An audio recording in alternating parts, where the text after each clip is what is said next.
Alright, we are live. Can you all hear me? Just gonna play some stuff here.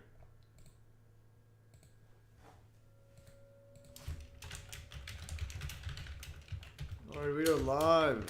Can you all hear me? Just gonna play some stuff here.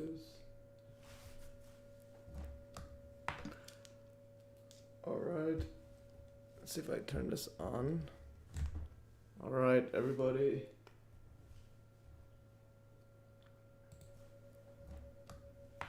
Exit this. Alright. Let's see if I turn this on. Okay, I think I can hear myself. Alright, everybody. Alright. Alright, Christopher, Jong, nice to see you in here. Paul Lovell says, let's go, guys. Alright, we have one user and one viewer there, it says. Alright. Interesting. Interesting. I'm just gonna refresh that, see how much we have. Alright, Christopher, Jong, and nice five. Okay, 5 people now. Says, let's go, guys. Alright, we have one user and one viewer there, it says. Interesting. Interesting. I'm just gonna refresh that, see how much we have. Alright, Christopher, Jong, and nice five. Okay, 5 people now. Says, let's go, guys. Alright, we have one user and one viewer.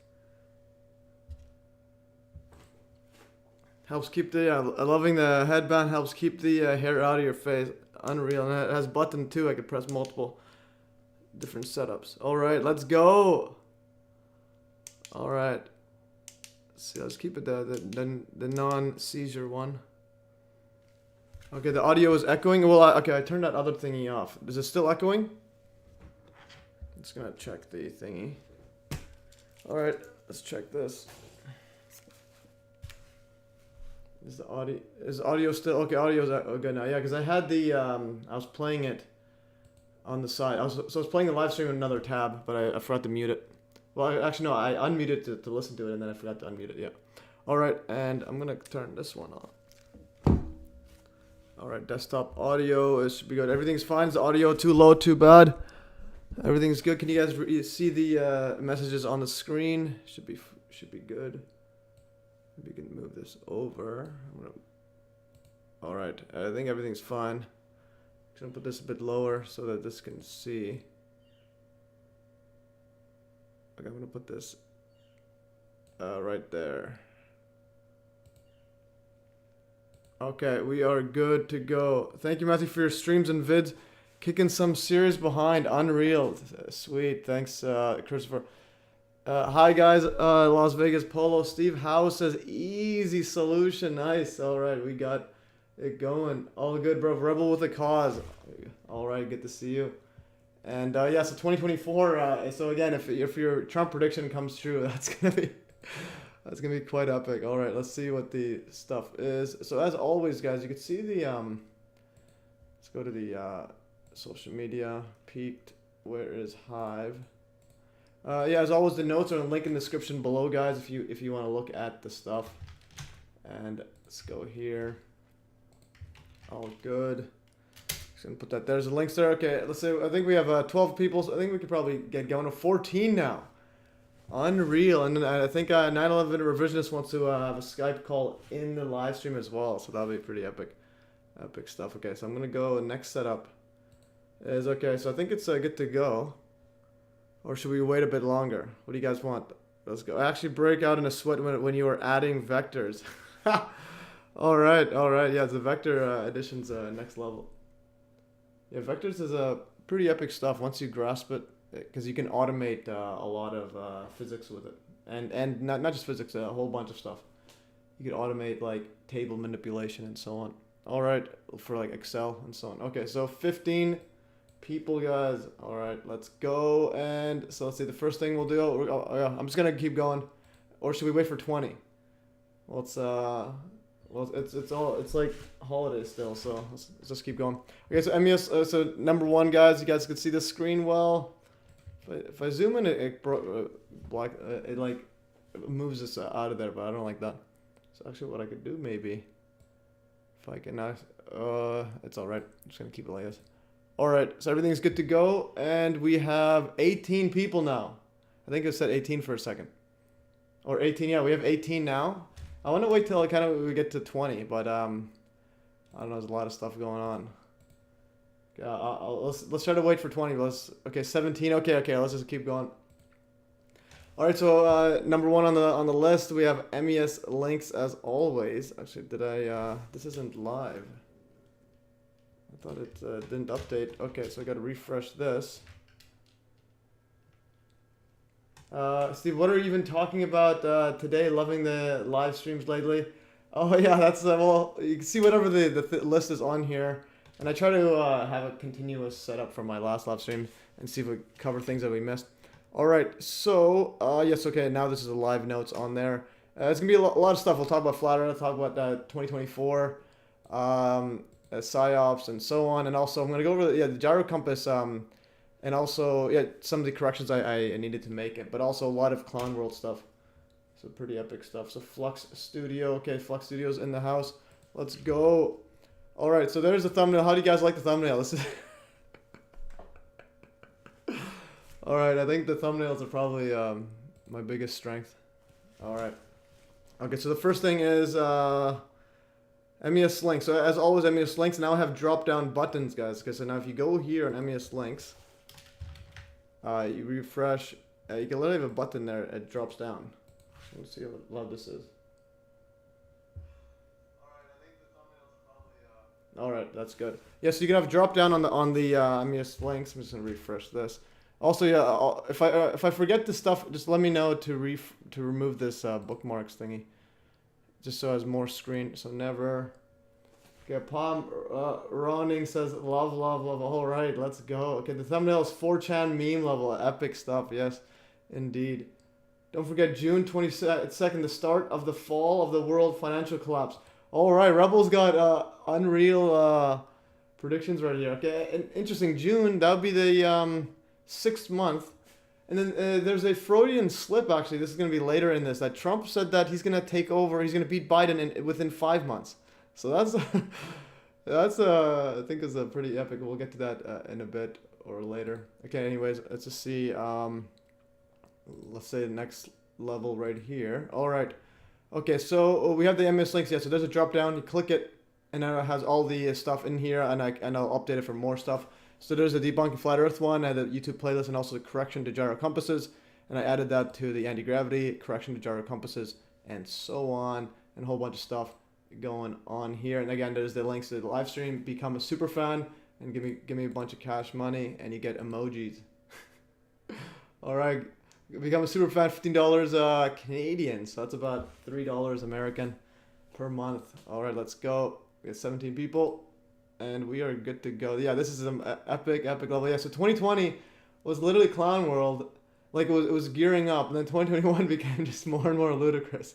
2023, yeah, 2022. People thought 2023 was all, like, as far as Clown World was going to get, but then 2024 has lights now.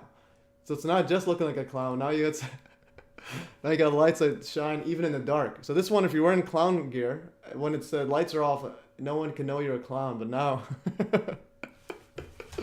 all right. So the next setup here, live redirects. Okay, this was something in the live stream settings or something. Stream settings. For what it is, but you can like redirect. You can post on your channel about my live stream, and then it will automatically redirect to it. Let's go live redirects. Okay, Pam Running says Happy New Year, everyone. Yes, Happy New Year indeed. Let's see this. No, Pam. YouTube live redirects. Where do you see it? So yeah, I just want to bring that up because in case, how to use YouTube live redirects. Yeah, so you could send your live stream viewers to a premiere to build excitement. That's something else. Live redirects. Redirect your. No, that was something else. On allow.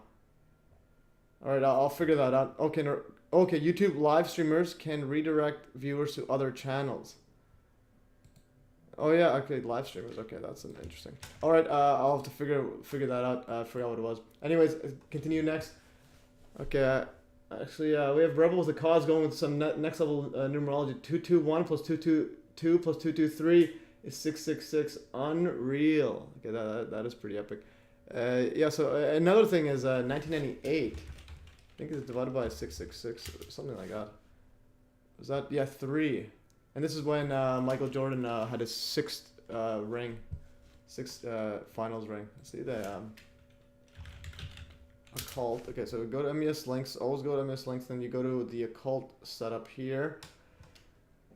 Okay, so there's the YouTube playlist. Let's go the Trump coincidences. I'm gonna just go to the notes, Hive notes. All right, so we have the Trump coincidences, Hive notes on there, and then this is the Jordan.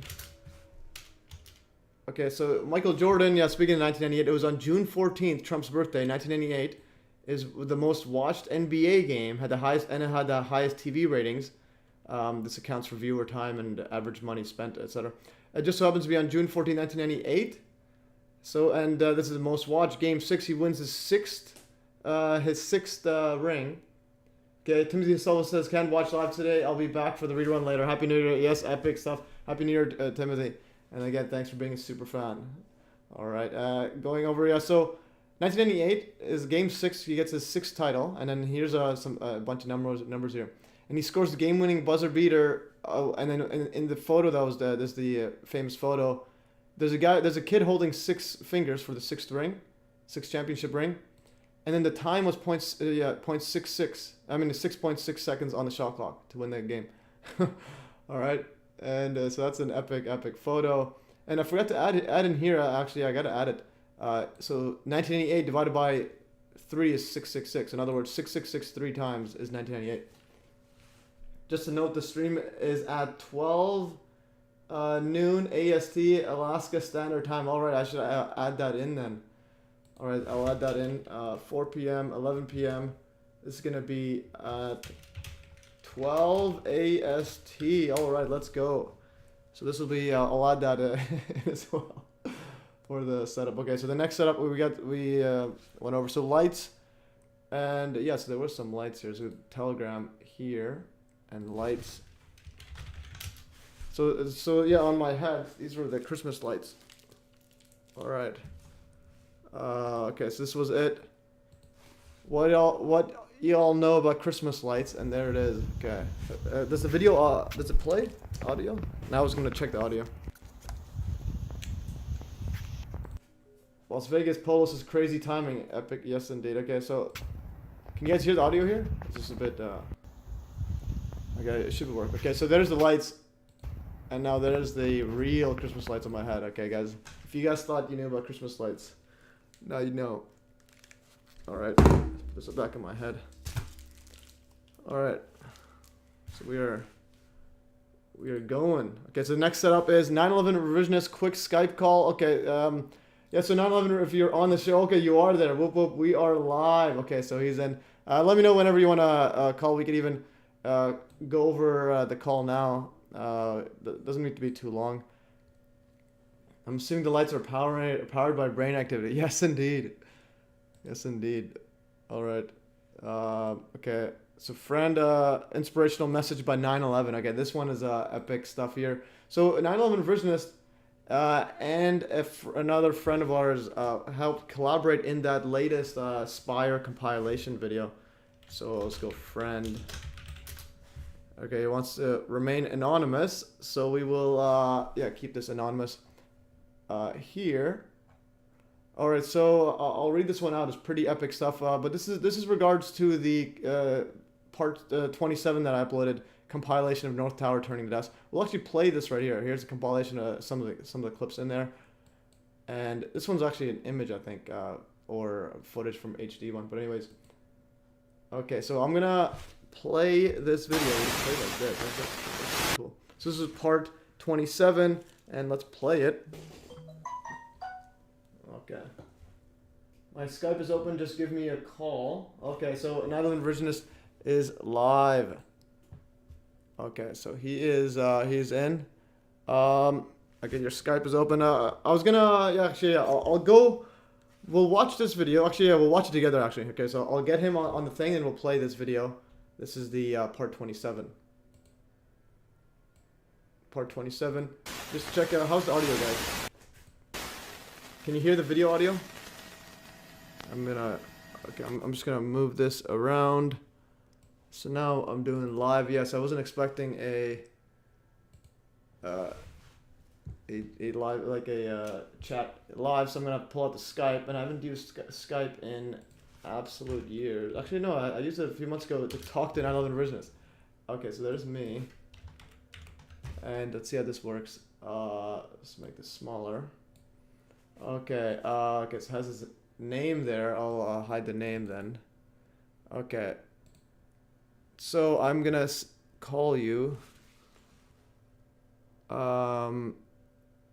Add call, or how did it?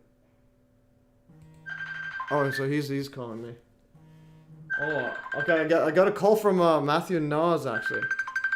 So 1 second, I'm on the live. Hey Matthew. Hey. Did I call you or you call me? No, you called me. I'm actually doing a live stream right now. Oh no, I'm sorry. I didn't mean to call you. No worries, no worries. Right. Yeah, so we'll see you January. We'll see you January in the live stream. Yeah, I was gonna bring you up. All right, epic stuff. Okay. Yeah. Have a good one, Matthew. Yeah. All right. Bye. All right. So I just got called by Matthew Nas. He's the 9/11 activist. That's actually gonna get on live stream in January. It's actually pretty epic. I had a call with him last week or 2 weeks ago. It was quite epic. So now, how do I call this thingy? Free call on Skype. Okay, so call him on Skype. Share your screen. Got it. Okay, so 9/11 versus I'm calling you. I don't know what's going on.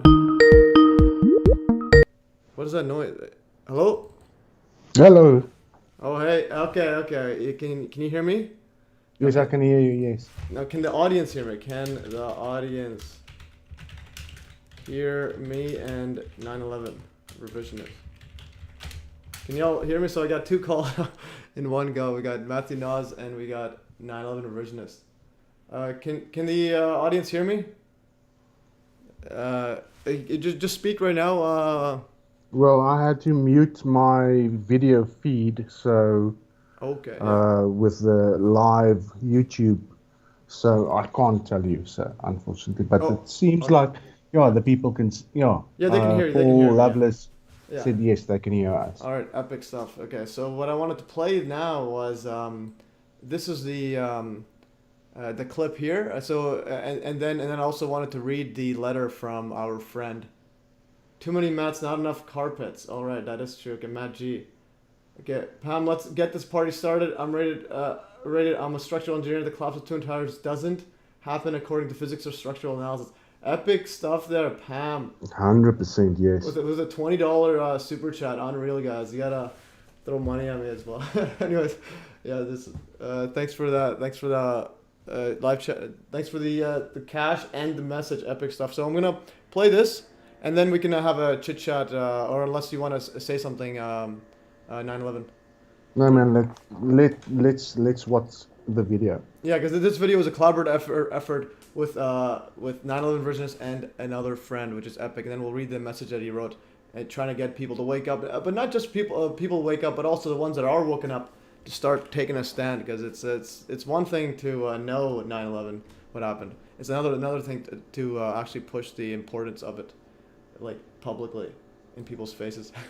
All right, let's play this video. This is 9/11 Truth Part 27, compilation of North Tower 900-foot spider turning to dust. I will say 900 because it's a lot of people get mistaken with 700. I don't know how it got. That was like Mandela effect. Anyways, let's go and go. Yeah, do you guys hear that first? Note the electromagnetic field interference in audio and video recording. So whatever this is from a helicopter. It's getting some field interference with this footage right here.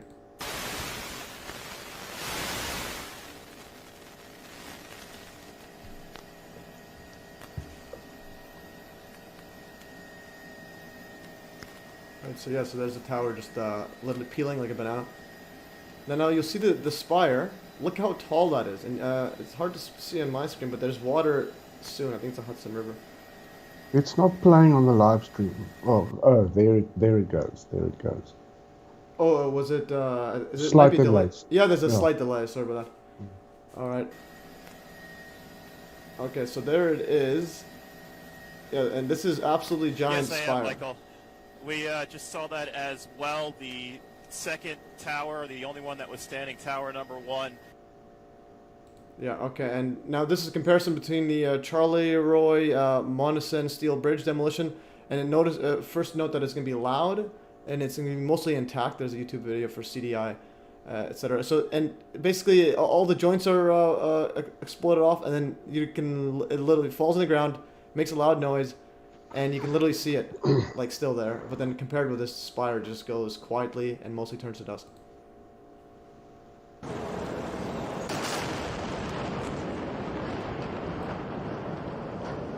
Yeah, and another note here is, even though this is loud, I actually lowered the volume on it because it hurt my ears when I was playing it. So I didn't want to like, so I would make it a bit more level. So the actual sound, even from a distance, is extremely loud. Like it's much louder than I'm even playing it right here.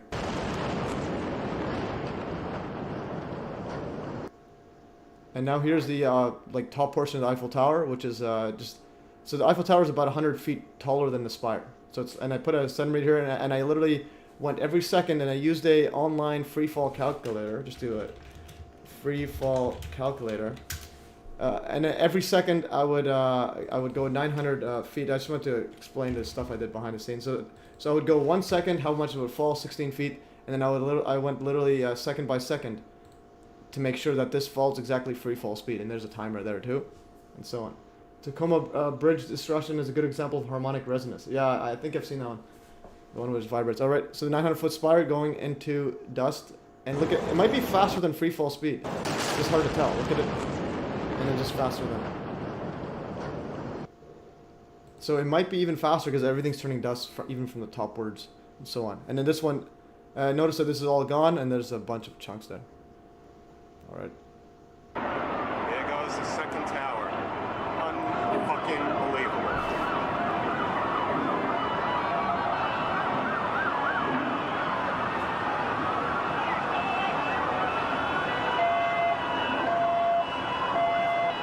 Solid steel just dropping down. Boom. Yeah, just went down. Now this is good footage too. It shows the from the bottom level. Like, look how it's giant it is.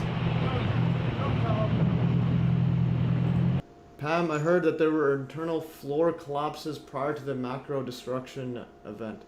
Possibly, yeah. Now, anybody looking at that spire going down, Good Lord. how the hell can you even think that there's secondary thermite charges going off on that spire? Yeah. Because that's what the guys tried to push. And you can't see any flashes, you can't see any There are bright no words. stuff going off or anything like that. It's solid, and then it just drops down. Boom. Yeah. And Like, another come thing, on. and notice like this on this side here where my mouse is, there's just like a spire going through this dust, and then also it looks like it's also turning to dust as well. There are no words. See it right there falling. You can It's like, see large. and it's trailing like with like thick dust behind it. Yeah, but guys like John Cole and building David falling. Chandler, Richard Gage, all those guys say, oh yeah, some dust settled on it and then it dropped down whilst all these solid pieces of steel are falling down, and that's the dust. Oh, come on, man. Oh, Yeah. Can see. Yeah, well, they are pretty much like magicians. They're hand waving evidence away. The smoke rising. You can see a portion of the side of the building now just being covered on the right side. Absolutely, yeah. Just turn to dust. As Right I up. look at it, covered in smoke. There are so many sensitive issues to be dealt with, not the least of which will be security for the participants in those market And look how tall this is. This is literally as tall as this building from this perspective. Yeah. places downtown, the New York Stock Exchange being the principal exchange in lower Manhattan. It is likely, one would assume, that because of the worry that disrupting the financial markets could be worse than shutting, than letting them open. and the up and important respond thing to is the to remember situation, 16 tomorrow may people be the survived only at the day on bottom of that bloody Yeah. spire, man. Yeah. And the spire's nowhere to be found. So I think the biggest evidence is that there's no spire anywhere. Like you go to the museum, 9/11 museum, there isn't a giant spire somewhere. There just isn't. There's no ambiguity that spire disappeared before our eyes. Epic stuff, Paul. Yeah, for sure. In Louisiana, which is just where Arkansas and Texas and Louisiana all come together. I actually showed this footage like years ago to a friend, and he's like, that video's got to be fake. I'm like, he's like, you believe anything on the internet? I'm like, what are you talking about? It's a real video. So in other words, he knew right away it turned to dust, but he thought the video's fake.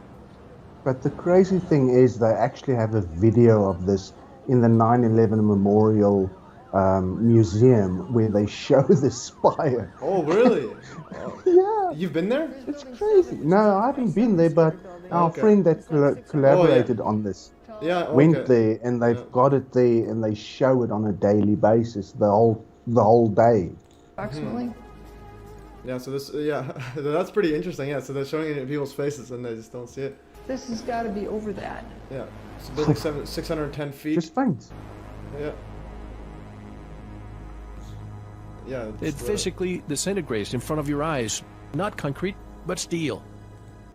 Matt G says, I still want to know how this technology works. Are they manipulating Earth's magnetic field? Well, I think Hutchison effect's the closest one. He has, he interferes microwaves, microwave frequency, and static frequency field. Like, so you'll have a static electric field.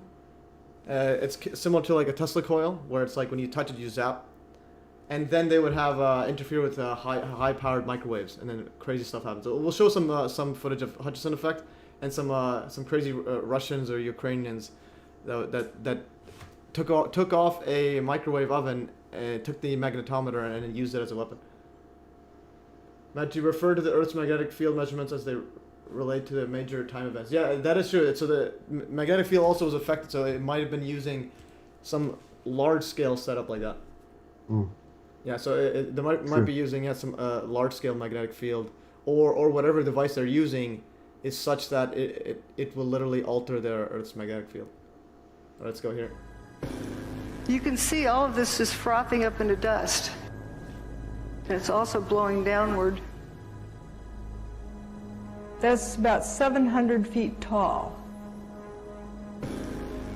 If that thing tipped over, Yes, it Paul would Lovelace. take out a few and blocks Dr. worth of Woods, buildings. yes, definitely. How does that thing go With straight every down? single You got a event 700 on foot hole in 9/11, the ground, tapping into? there was a change in the Earth's magnetic field. Yeah. So something was going on, or was using magnetic fields. I think something was going. I think my personal view is that whatever tech, it wasn't using Earth's magnetic field directly. Like it wasn't actually using it. It's just that it. No, but it influenced it. Yeah, it influences. No, that's my take. Because he was asking, Matt G was asking if they used the Earth's magnetic field for it. I think it was a byproduct. That's my current take. But again, we could be we could be wrong. We're talking about classified technology. We need to ask ARA and SIAC, and nobody ever talks about them. Yeah.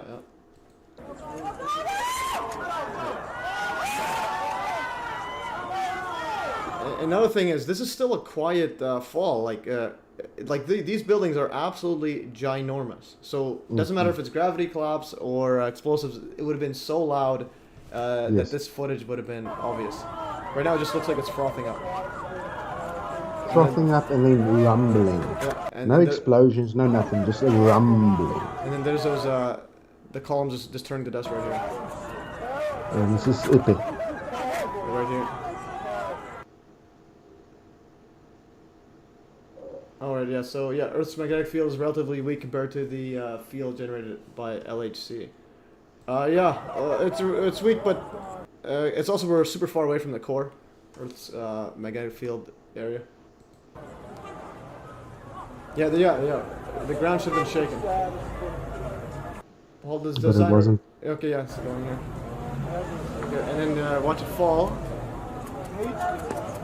And then let's keep going. Yeah. It's literally just falling. All the way down into a 900-foot hole. Yeah, and then On this top part. of 16 survivors. And then these ones right here. So the original one I had at 0.1x speed, but then we had to speed it up. The requirements were 5 minutes. Okay, and then that just turns to dust. And then it just falls over. Yeah, so Eiffel Tower, 1,000 feet. Spire, 900 feet. So, like, if the Eiffel Tower fell, no one's going to be saying, where's the Eiffel Tower? Imagine it fell and then there's nowhere to be found. I do believe the mainstream reports of the weak floor connections leading to the pancake effect. No. No, there could have been some pancake, but then they also turn to dust anyways. Yeah. 500 pages of meticulous evidence. Yeah. That was Paul Hellyer, former Canadian Defense Minister. He's also big on the UFOs before he died and other stuff. All right, so that was the next setup is we're going to read the message from, let's go, message. Yeah, so this is the message from our friend that helped in the making of that. So 9/11 Versionist and this friend helped in that construction. So he had some pretty epic write-up right here, and we'll read it. So my friend with the epic and inspirational write-up, he and 9/11 Revisionists helped in the making of the Spire compilation video that we just showed. So he said, "Greetings, MES. It was a privilege to collaborate with you and 9/11 Revisited on this important video.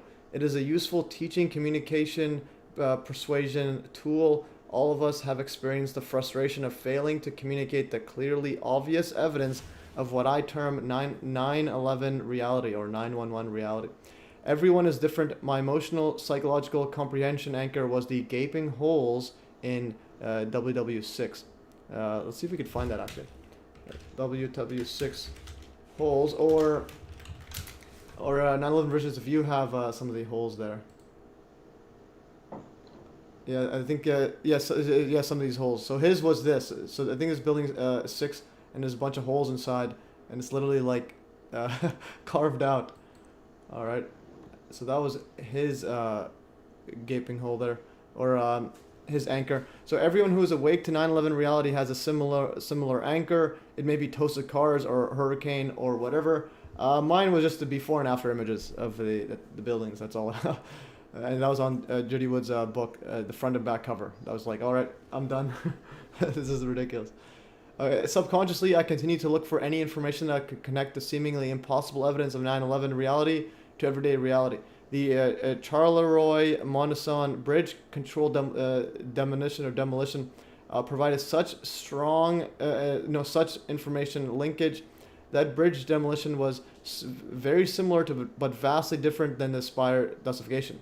To use a fancy word, the Spire compilation video establishes an epistemological bridge gateway portal for the viewer. Right, he's getting some huge words here. Epistemology is a study of knowledge and how to obtain it and so on. All right. And the controlled demolition of the steel structure, Charleroi-Montesson Bridge was real. The Spire dustification of WTC-1 core steel columns was real. How do you reconcile both of them being real? Steel columns beams do not change into dust under any known conventional science or technology. What we see in the WTC-1 Spire dustification is not a phase change of solid to liquid. It is something other. Is something other than that, and why it is crucial to utilize / create new words to communicate a new understanding. The Spire video viewer should be truly perplexed and pressed into a moral, political, scientific, spiritual inflection point of understanding. Relatedly, the fused Bible on display at the 9/11 Memorial Museum in New York City represents a nexus of evidence outside of where did the towers go, and validates where the towers go 100%, and forces or should force the viewer into the same kind of inflection point. When I realized what the fused Bible actually represented in spring 2020, I had to write about it. So we got a message here. All right, okay, so we got a 9/11 version to send a message about the WTC6. So when I realized what the fused Bible actually represented in spring of 2020, I had to write about it. I had to physically go and see it, take pictures of it for my own possession, and be able to speak from first-hand knowledge. The non-human monsters who did 9/11 generously sprinkled various artifacts, displays throughout the 9/11 memorial that confirm what is exhaustively described in Where Did the Towers Go. At the 9/11 memorial, there is even a short video of WTC-1 coming down with a spire turning to dust. Epic stuff. All right, yeah, so just as you were stating there, 9/11 versions. Shocking, audaciously diabolic beyond words. There are many illuminated panels distributed throughout the 9/11 memorial that show the WTC complex building footprint before 9/11 and present day. Those panels are another in-your-face piece of evidence that validates where the towers go. The question necessarily arises, why did buildings 3, 4, 5, and 6, WTC orphans as I call them, have to be taken down since they were not reported as damaged on 9/11? and thanks for collaborating on the Spire video compilation. And this is the Bible verse that, this is the Bible verse that was fused into metal. So the paper didn't burn. Not only that, you can literally read it still. And I actually have, have it scheduled for, for today at 9:11 p.m. This is the Bible there, and you can literally read it. Okay, click this open. So you can literally read it here. This is on the Matthew chapter 5 retaliation, and I'll just read a bit of it. You have heard that it has been said, an eye for an eye and a tooth for a tooth. Here's the full one here, with that it's easier to read. But I say to you, love your enemies and pray for those who persecute you. What's that say after? But I say to you, do not resist the one who is evil, but if anyone slaps you in the right cheek, turn to him the other also. All right, so, and that's literally fused on the 9/11 one. So you had the government literally doing a mass human sacrifice ritual, and then the Bible fuse is still telling you turn the other cheek. So that's pretty mind-boggling stuff right here. All right. And this was actually our friend's footage from the 9/11 memorial. And another thing that he had right here is this. This is a giant twisted beam right here. How did that happen? I have absolutely no idea. Oh, actually, no, I do have an idea. Well, Hudson effect. I'm talking from the mainstream viewpoint. Like, this is not, you can't do this by conventional heat and so on. It's like perfectly smooth right here, and there also wasn't that much heat anyways on 9/11. So something's able to twist this like spaghetti. Okay, if you can produce a resonance greater than that of structural, it will fail but not disintegrate. Even on a planned implosion will not cause this. Yeah, that is true. I'm glad that truck appeared a little early, or we would have missed the last part of the spire turning to dust, molecular dissociation. Yeah, for sure, Matthew. All right, so Matthew's in the house. Matthew Nas is here, guys.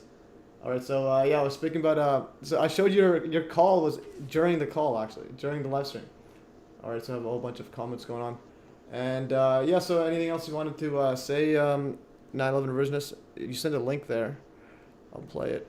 No, that's just my article on Building 6. Okay, this Building 6, yeah, so the hole's there.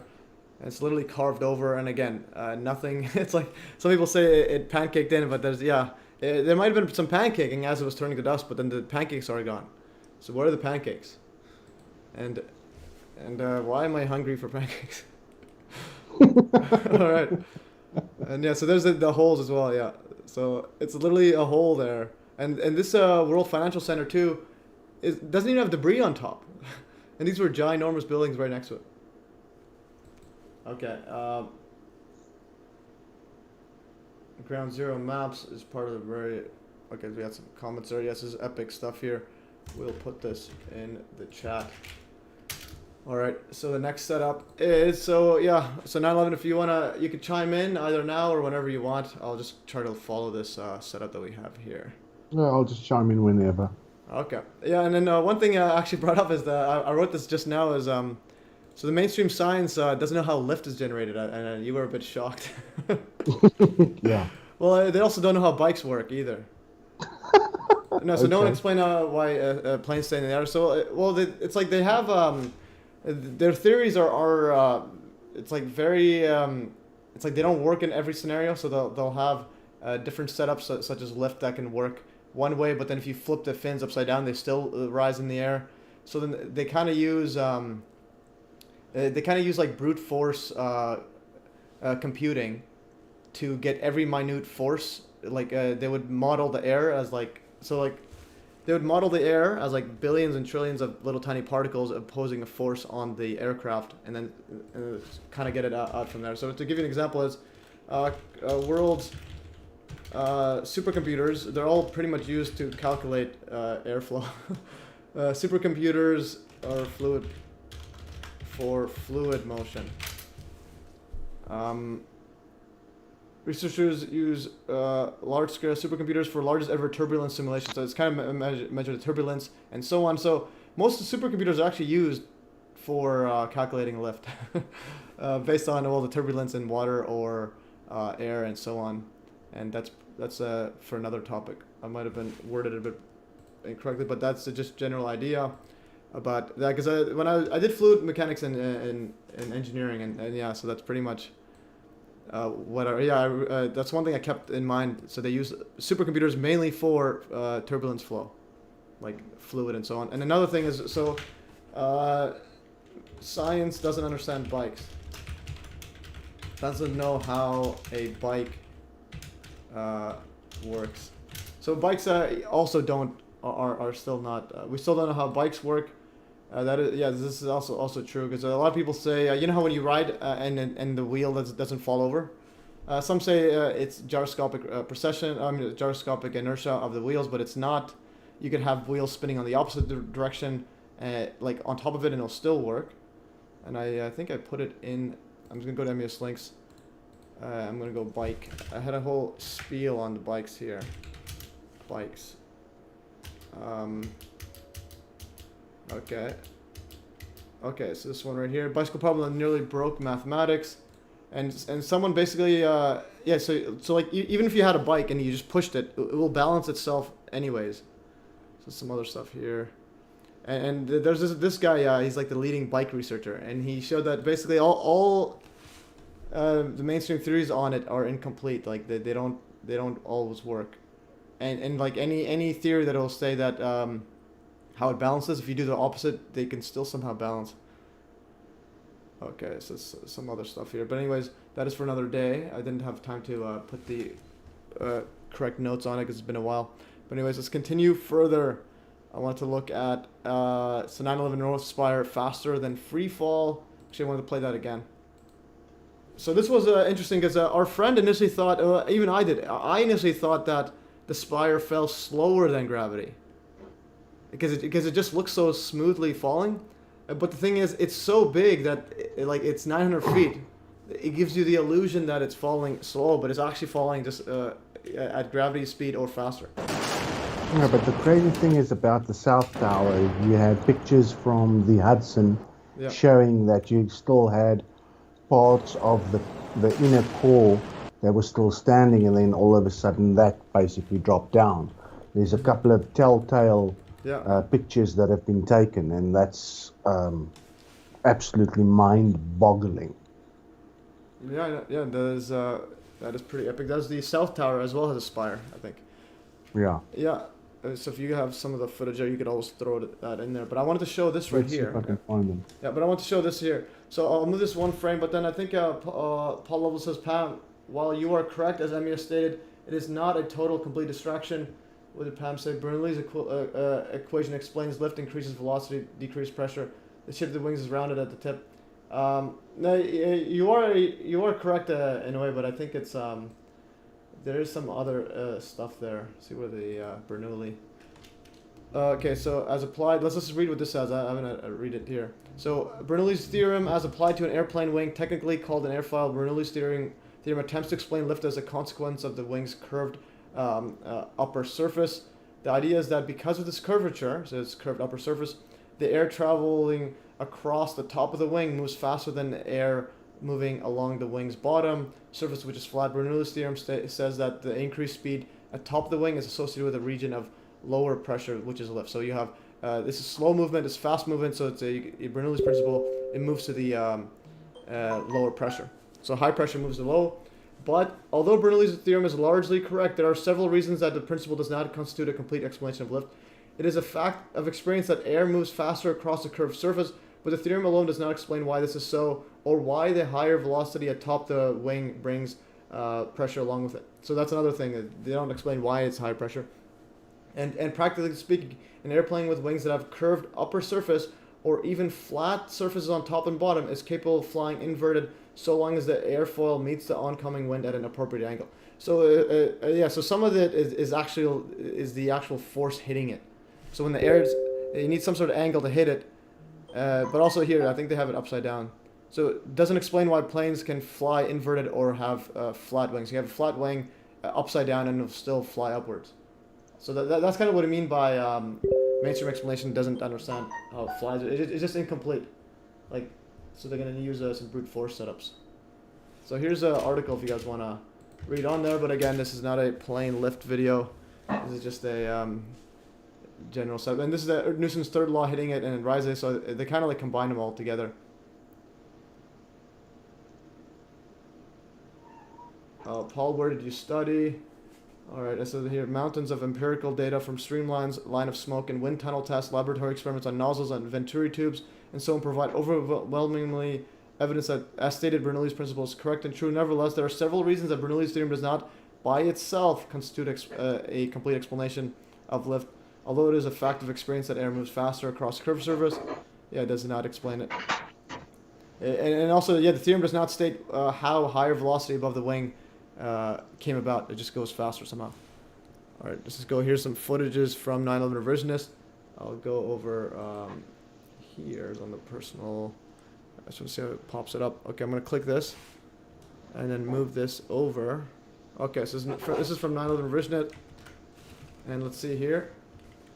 Okay, this is South Tower, I think. And then these are the core columns, I believe. There it is. Yeah, look how giant it is, and it's like bigger than the buildings. And then, yeah, they also turn to dust. And the key thing, again, they're nowhere to be found. Okay. Yeah, Paul says, licensed pilot, formerly worked as cyber security expert for the United States government. Epic. Oh, so we have a government insider here. All right, okay, so the next setup, yeah, I want to go here again. I got a train of thought out of there. Oh, so the US government is watching. Yeah, that's all right. I'm going to go frame by frame here. So initially it looks like, okay, so initially this looks like it's going slower than this. So it looks like it's going slower or as fast. It's just hard because it's a different perspective. And then it's suddenly just going straight gone. It's like gone through the dust there. And this is just gone now. All right, is that some background noise you have, 9/11 revisionist? All right, so that is that. I'm gonna start closing some stuff so it makes it easier to notice. All right, and let's continue. Yeah, so bikes and lift as are. The headline is again, the headline is more about clickbait. No one can explain why planes stay in the air. Well, it's kind of like the explanations are incomplete or each one's incomplete on its own. You'll need to combine them all. Anyway, so the next one is so Matthew Nas and Mark Conlon, January 2024 live stream. So I've actually in the talks with Mark Conlon. So I'm gonna take these off now. Actually, no, I have you on the thing. I forgot you're here at 9/11 revisionist. So yeah, I'll keep this on in case you want to chime in. So Matthew Nas, as I explained before, and also Mark Conlon, they're going to be on separate live streams. They both wanted to do January. And let's go here, Nas. So Nas, if you're here, howdy. Yeah, and Nas, he was one of the first people to actually get a presentation from Dr. Judy Wood. This is from.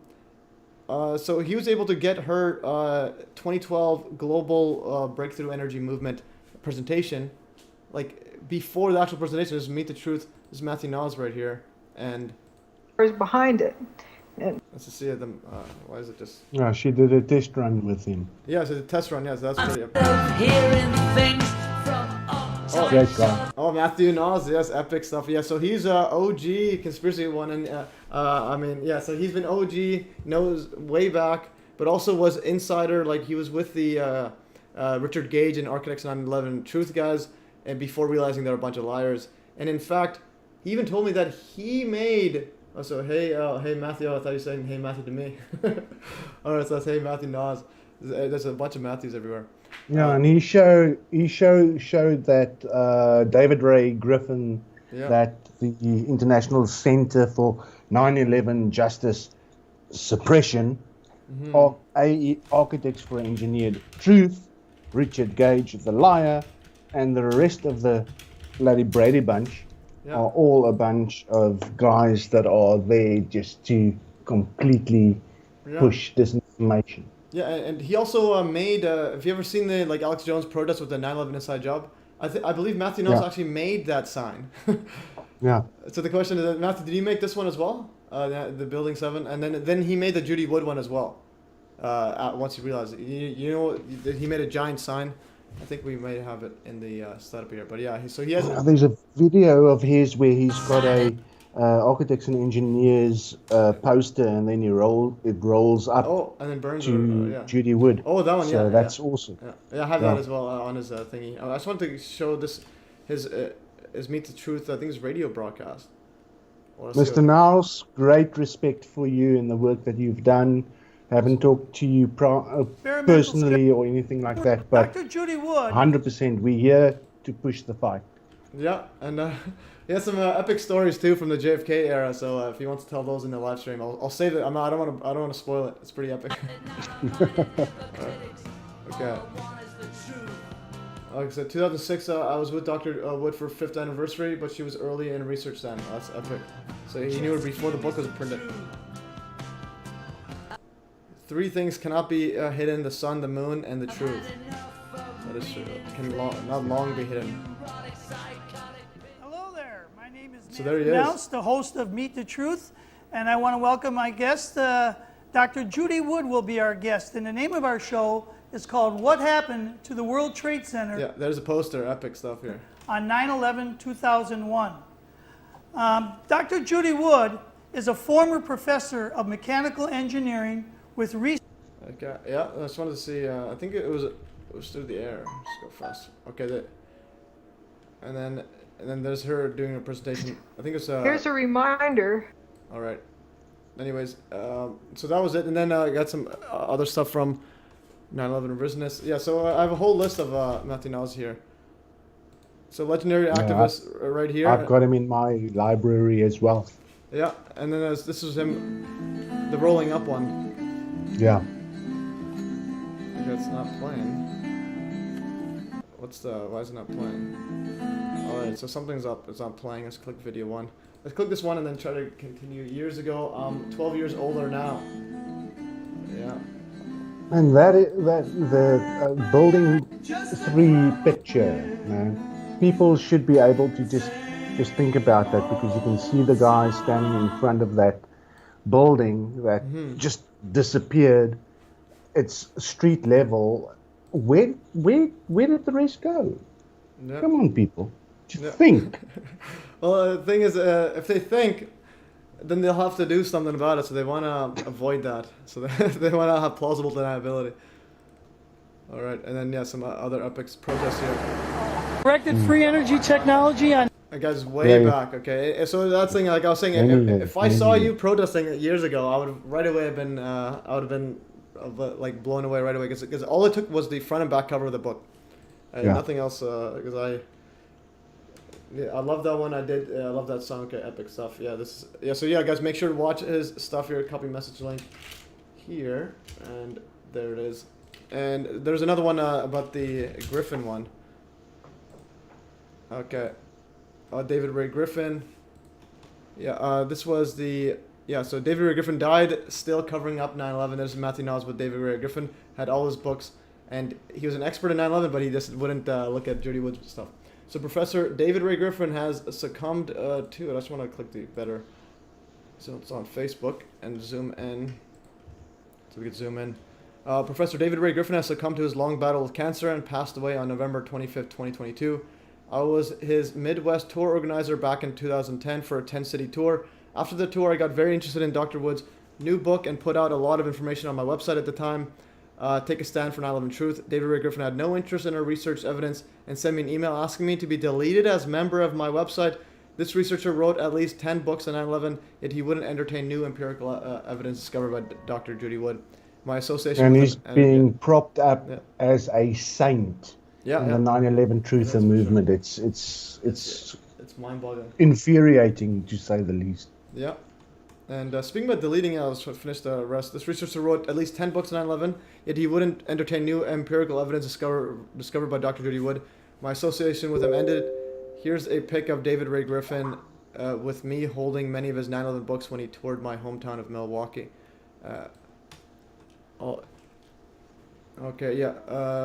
Milwaukee, Wisconsin. All right, so we have that. That's epic stuff there, the David Ray Griffin. So Matthew Niles has been around. All right. And, yeah, but MES, this all comes back to most people's journey on 9/11, because everybody starts with the whole idea that the government narrative is bunk. And then you go through the various doors, and hopefully you don't get stuck in one of the 3 doors, either controlled demolition, thermite, nukes, or whatever, and you actually get to the point where you find Dr. Wood. Because once you actually listen to what she presents, then it's irrefutable. And that's what I went through, that's what you went through, that's what Andrew Johnson went through, that's what everybody's gone through. But people just get stuck sometimes because they want a quick answer and then they don't look further. Yeah, that's the thing. It's kind of like the reason there's a cover-up is exactly as you said. People want a quick answer. Well, yeah, Matthew, you know me better than I do. All right, so I know Matthew better than he does, and exactly right. He was saying, I think to you, but yeah, that's 100%. Because people want a quick answer, but the thing is, if they actually want a quick answer, like no, it will take a while to get it, but the answer is quick. It's a towers turn to dust. So it's like you're right. They want a quick answer, but they don't actually want to look at the evidence. They just want to be told something that they can pass off. That's not the mainstream. And want to outsource their thinking. Yeah, that's the reason why we had 9/11 in the first place. So in other words, to understand 9/11 is to also like be the opposite type of person, so that 9/11 wouldn't happen again, or that it would have never happened in the first place. Because because you would use your thinking brain cells up right away. Anyway, so speaking about getting, I think it was the website. Yeah, so something about the website getting kicked off. Alan Forrest got banned actually from David Icke's forum today. So I was gonna go over that. So David Icke is the one who covers up 9/11, and now, it's chiming into this one. So David Icke, his forum, Alan Forrest, the guy who's been on the show a couple times, he posted a cartoon about the government killing its own citizens, and then he got he got banned from the forum. So as a government official, I understand public trust has waned since the pandemic. Many think we pulled a fast one. Now I ask you, why would we want to kill our own citizens? Don't answer that. So posting this about the government killing its own citizens, and that is then deletes it. Okay, this is worth a replay. Which one is Oh, the video? Okay, it's not the version. What did you were talking about the video you wanted? This live stream is worth a replay. It is pretty epic. All right. I just wanted to bring in some more stuff here. Oh, uploading. Okay, so we have now the version is uploading a video to share. I'm gonna click here. So Alan Forrest, he sent an email to me and Andrew Johnson. This was interesting because he was talking about the David Icke one. So he wrote, you have received a warning from moderator. So Andrew, recently I heard your interview with Richard Hall host about David Icke. I decided to sign up. Let's make this, hide this. So he says, I decided to sign up for Icke's forum. I posted a link from one of my cartoons in the humor section and the government killing its own citizens. Soon after I received a warning from Icke, former forum moderator, I am banned from posting the forum see forward email. He wrote, in your interview, one of Icke's, and he also talks about the, so this is Alan Forrest speaking here. So in your interview, in Andrew Johnson's interview with Richard Hall, one of Icke's trusted researchers was mentioned Bill Ryan. I had an experience on his Project Camelot forum where Ryan is the head guy. Just days before COVID lockdown, Ryan made a comment post that he was worried something bad was coming. I thought this was fear-mongering and decided to leave the forum and requested giving my reason, quote, Ryan's comment. They wouldn't delete my membership, said I should stay. Ryan made another post not mentioning my name but saying what I accused him of was wrong. I never posted again on their forum. Just before I left, one of the longtime members communicated with me via forum private message. She knew that Ryan and other forum members were involved in fooling the regular members with false posts, and she felt Ryan was connected to some type of government agencies. She was sorry to see me go, but understanding, and said the forum was just a release valve for people who are not buying the mainstream narrative. It is like a holding tank for dissidents without them knowing. Ryan may be one of the people guiding Icke away from Dr. Wood's work and other forbidden truths. So this guy, Ryan, was a forum moderator in that Project Camelot.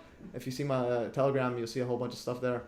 And about Project Camelot, it's pretty ridiculous. And he's also a moderator on David Icke's forum. So that's pretty wild. All right, so we have footage right here from... Now, let's play this video. Well, I don't know. I've seen it. Okay, we got the flat Earth. Okay, so we have Richard Gage doesn't know if the Earth's flat or not. All right, so he went on an absolutely giant show. Why does it show this? Where did it go? There it is. He went on a giant platform, and then they asked him, "Is the Earth flat?" He went there to say 9/11 as thermite or whatever, and they asked him if the Earth is flat or not, and he doesn't know what to say.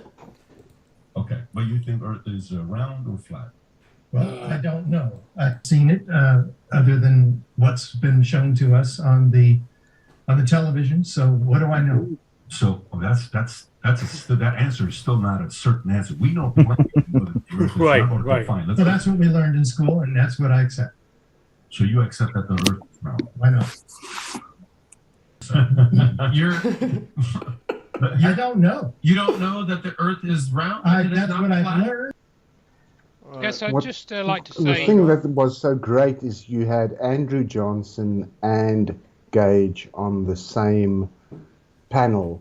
And I think this is the first time, and this is June 2023, that Johnson went head to head with Gage. The first time that he's been challenged. You and I have tried in Zoom calls and all of that kind of stuff, and we know what they did. I've got a 2-hour interaction video with everything that happened in 2023 that people can go watch, where these guys are just falling over their feet trying to push their lives. Yeah, it's absolutely ridiculous. Yeah. And this was the first time I would have never thought in all my years that this would have happened. Regarding what Mr. Gage has been saying, the answers to all of his points really are in the book Where Did the Towers Go by Dr. Judy Wood. And I know that Mr. Gage has a copy of that book, and if anybody wants to find out about that... Matthew Noah is actually the one that got him the book. It's on my website, checktheevidence.com, and they can write to me there. And I really think this is a very important issue. Some people say the details of 9/11 don't matter. Well, they do. And the way that those details are being covered up with layers and well-funded groups, it's very important that people understand that, because there are those layers operating elsewhere. So it may be you think you found the truth, but actually there is another layer in the way, and we have smooth operators trying to convince you of certain things using a certain vocabulary and certain things like neuro-linguistic programming and various techniques like that, which we see in advertising, to try and advertise these things to you. So I'd just like to make people aware of that, and that's been my experience quite markedly, and I've seen it in operation. I've seen it with people I know. I've seen them sort of stab me in the back intellectually, not physically, thankfully. So this is all documented in my books, and the people that want to read those are all free. So, you know, I'm not making any money off this. I don't get paid to do this. I work for the Open University still. They did want to get rid of me, but that was after they published one of my articles back in 2007. I also have a great article with regards to the 9/11 and the debunking Olympics. Yeah. The guy with the name of Craig McKee from 2005 or 2012, where he had a article with regards to people trying to discredit or debunk Dr. Wood, and go read it, because you'll see how all the so-called 9/11 truthers are a bunch of disingenuous fools. No, 100%. So I put that in the chat, but now let's see how much time is on the live stream right now. So we have 27 people already. We have a lot, and we've gotten 1 hour in. All right. So I want to follow through the rest of my notes here, because we have a whole bunch of topics that I want to cover. And then again, you feel free to chime in as we go. And so I put your link about the debunking Olympics there. One thing I wanted to show is, because in my last live stream I was on the debunking flat Earth one, I went over the homemade gyro compass, and then I realized that, so I didn't actually watch the video beforehand, but then I saw it afterwards. And it's pretty much, it was a very good setup here, homemade gyro compass. Actually, we'll get to this one here. Yeah, so, and I did a corrections video, if you guys haven't seen that. But I want to go here quickly, especially because Gage mentioned flat Earth. So. But have you mentioned that it's actually pear-shaped? Oh yeah, 100%. So it is pear-shaped. We had the other guy shown in. So this one, I just want to clarify for those that saw the earlier flat Earth debunking video. So this gyro compass, it's so what he has is a gyroscope that it's like spinning in my, if you look at my right hand, it's spinning around my fingers, and it can actually we'll show it right here. It looks like the setup he has is very, very simple. All right, let's see if it shows it. He just has yeah. So it's hard to see it from here, but anyways, he just has a standard gyroscope that is pointing, that's spinning vertically up like this. And so the thing he did in the beginning, and this is like pretty much irrefutable if you look at a gyro compass. So what he does is first the motor has a magnet, so then he adds a second magnet that's in the reverse polarity. So this is pointing this way, so then he has it pointing the other way, and then the first like hour he just lets it balance to wherever its magnetic equilibrium is. We'll use in water to its magnetic, and it's just standing on water. Out the magnetic force. It's not perfect, but it's close enough that the gyro compass. Okay, so he balances it once he accelerating all this. He balances first. Around 280 degrees. Yeah, so he leaves it for, I think, where's the timer he had? I think he lets it go. There should be a timer. Pack for the motor. This is all sitting in a boat made out of a Tupperware container and a piece of steel and some aluminum. So now I'm going to go ahead and start the motor. Okay, yeah. So in this video, what I'm going to do is just speed up the footage until as it reaches equilibrium. Okay, so he has 50x speed right there, and now it balances right there where the magnets are. It's in its magnetic equilibrium with this magnet and the motor magnet. So you have to balance that out. So that's where it is, and then this point here, this is once he starts the motor up, that's going to be where your right hand thumb is pointing. There's the north, and as I said in my earlier videos, gyro compass want to align with the applied torques, and this literally goes to the north right there. And let's play it. So as it's turning, it's going to go reverse direction of the conservation of angular momentum as it's powering up. So powering it up. Now, as the motor spins up, the boat starts to turn because the flywheel is not perfectly vertical, so it has some horizontal rotation, and then due to conservation of momentum, increase in horizontal rotation for the flywheel will lead to which should be more or less constant during the run of the experiment, so long as the charge in the batteries remains mostly constant. Just doing the job. Let this go, and I'm actually going to let it run for an hour. Okay, so he's going to... And I'll speed up the So now it's fully sped up. So now it's fully sped up. He's going to let it run for an hour in 50x speed. Finding its new equilibrium point. And it's going to go right here and stick there. Yes, it goes 50x speed, so every second is a minute, and it's going to go and balance across this one, and finally balance right on north. So this is a very, very simple gyro compass, has only 1 degree of freedom, and it's going to line up. Should be going, yeah, it's going to keep going, 50x speed. Make it 100x speed now, so 100x speed. I've made it double speed. Let's see. Okay, it's still going.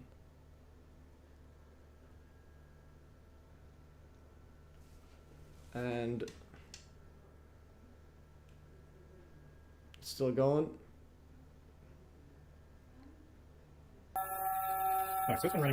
Alright, so it goes pretty much around there, bounces like off there. This is very, very crude, but there's north. And that is pretty epic stuff here. And I can see it's still sort of oscillating back and forth. And that's what it seems to usually do. It never completely settles. Okay, so that's where it bounced off. So now what I'm going to do is turn off the motor. And then once it turns it off, it spins opposite way. But anyways, that is the gyro compass setup he has, and he explains the mainstream physics of how gyroscopes work and so on, or gyro compasses. And yes, I just wanted to clarify that. All right, let's just continue further. See the comments here. Matthew now says, I did a radio podcast with Andrew, the Ralph Winterode show. I might be spelling his name wrong. Is that on RBN? Okay, so the podcast with Andrew Johnson as well. That's epic stuff here. Let's see the... okay, so we have 28 people here. Let's continue further. What else should we look at? There's a few spots we went over. Actually, a couple more things.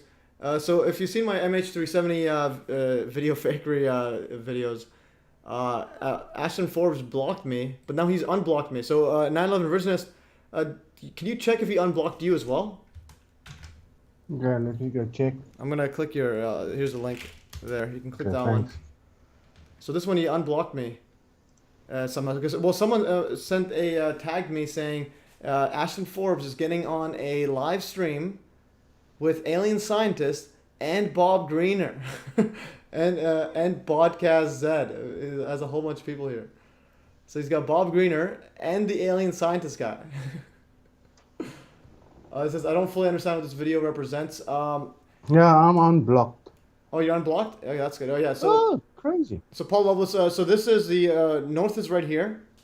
The gyro scope he has, let's see how it looks like. It can only spin on one axis, and it has, I don't know why they don't just show, yeah, here's the diagram. So this is all it has, a flywheel like this. It can't bend around this way, so it can only spin this way. So he has 1 degree of freedom. And then as the Earth is rotating, this wants to precess such that it lines up with it. And he showed that it literally does that. Yeah, so that was the image I wanted to see. Let me just links. And so this is going from, if you see my MES corrections video on the debunk of flat Earth corrections, where did it go? Okay, debunking corrections, open this new tab, and I'll illustrate this. Debunking. Yeah, so as I showed before, basically the applied torque from Earth's rotation, just wants to line up with it. So imagine it can only spin this way. His doesn't even need weights, it has just water there. And it can literally just line up. Where's a good demonstration here? So this is all it is. His is just like this, except it's on water. And then this wants to turn such that it lines up with the applied torque. And it's similar to this setup as well. Yeah, this is literally just this. He has 1 degree of freedom. So notice this is 1 degree of freedom, and then as the Earth spins, they all line up. So if you've seen, okay, I understand. Okay, thank you. Yeah, for sure. So that video, I should have seen it before I showed it there. I thought it was gonna be pretty obvious, but nobody does it as straightforward. And now, so these flat earther guys, I was sent this one here by that Gabriel guy who always comments. I don't know if he's here right now. They showed this experiment saying it's not moving in any way. So this is actually a good one to illustrate. So to illustrate how disinfo, and so the other guy's real. This guy, these flat earthers are either 100% lying or are completely gullible. Less cohesion. So they have a live stream going over this gyro experiment. It's the same exact setup. Oh no, actually it's not the exact same. It's very similar. Yeah, it's very similar. But it's not the exact same one. This one can tilt backwards as well. But notice the idea right here. Their coherence out of it, best function. They only show like 6 minutes or whatever, nothing's happening. But the thing is, this is super high friction setup right here, and it's not the exact same setup, but this is a high friction one where nothing's gonna happen. Like nothing should happen in this one. And to illustrate this, I went in my video and I made the exact same setup they did. So remember, the other guy had it on water with like a thin, tiny needle in contact with the support, so it can literally freely move, even on wind currents. This one, if you blow air on it, it's not going to move, because it's very high friction. And to illustrate that, I made this exact same gyro setup compass as they do. So I have the exact same one they do. And so I spin it up.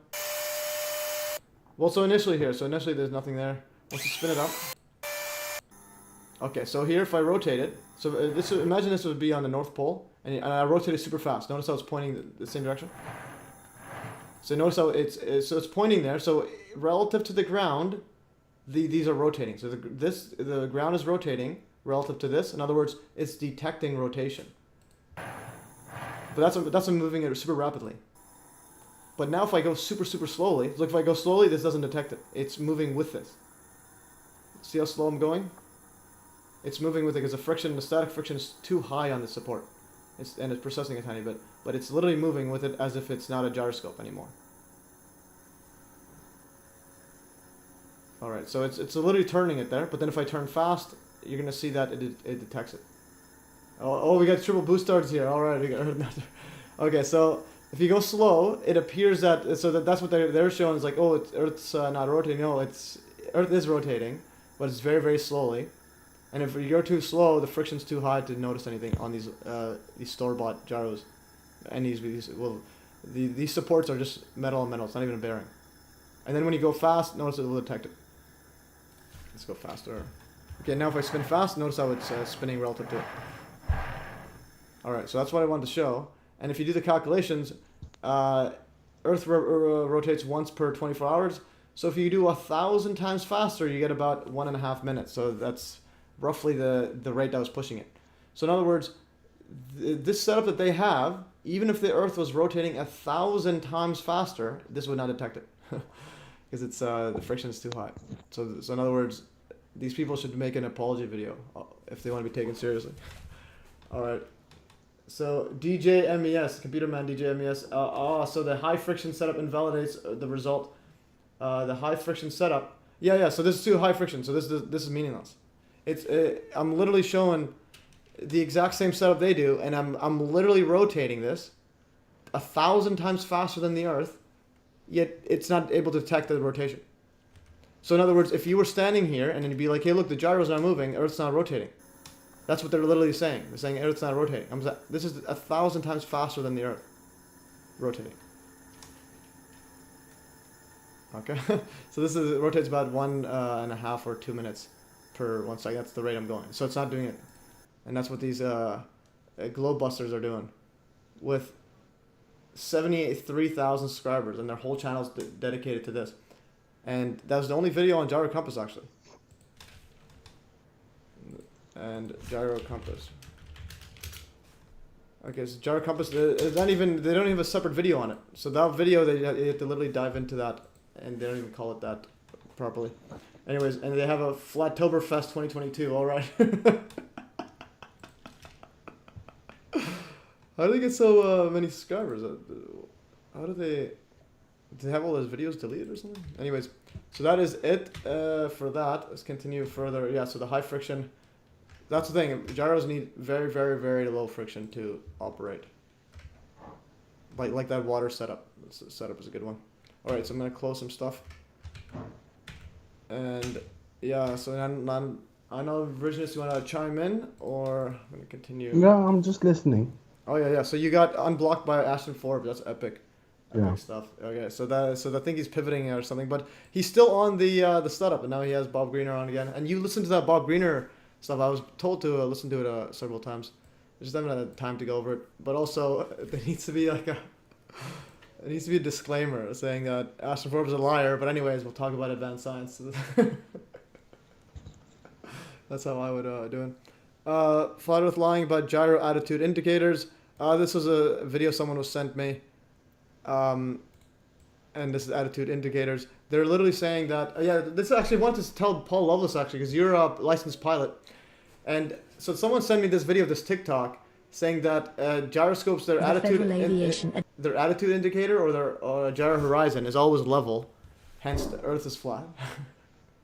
Administration's rigid. Okay, so they go over this. Orientation in space is very useful. Okay, and then they literally say Earth is... Yeah, so they say that the horizon is always flat, though, the horizon indicator. But what they don't actually explain is that there's a mechanism to make sure it's always flat so that it doesn't get affected by Earth's rotation. On a freely mounted gyro. Let's see what this is. Scenario, regardless of the aircraft's attitude or its position on the Earth. The gyroscope doesn't lie. Ask any pilots. All right. According to known gyroscopic properties, a pilot flying by reference to his attitude indicator should in reality begin to fly away from the Earth, as the gyro will continually give a straight line from the plane in which the aircraft started. Again, it is stated that the attitude indicator is reliable and the most realistic flight instrument. It gives an instantaneous indication of even... Yes, it's a vacuum-powered gyro ring laser in the in high-dollar setups. Dude, we gotta talk. Okay, so triple boost start is in... yeah, so this one is saying that the gyro horizon is always level. Well, otherwise, if the Earth is round, it would have been flown off the atmosphere. No, even if if it wasn't showing its level, even if it didn't have any, it's planes pretty much auto follow the level horizon, like follow the curvature of the Earth, and wind resistance and pressure is bigger impacts than the actual Earth curvature. Actually, I had a discussion here. So someone commented on here.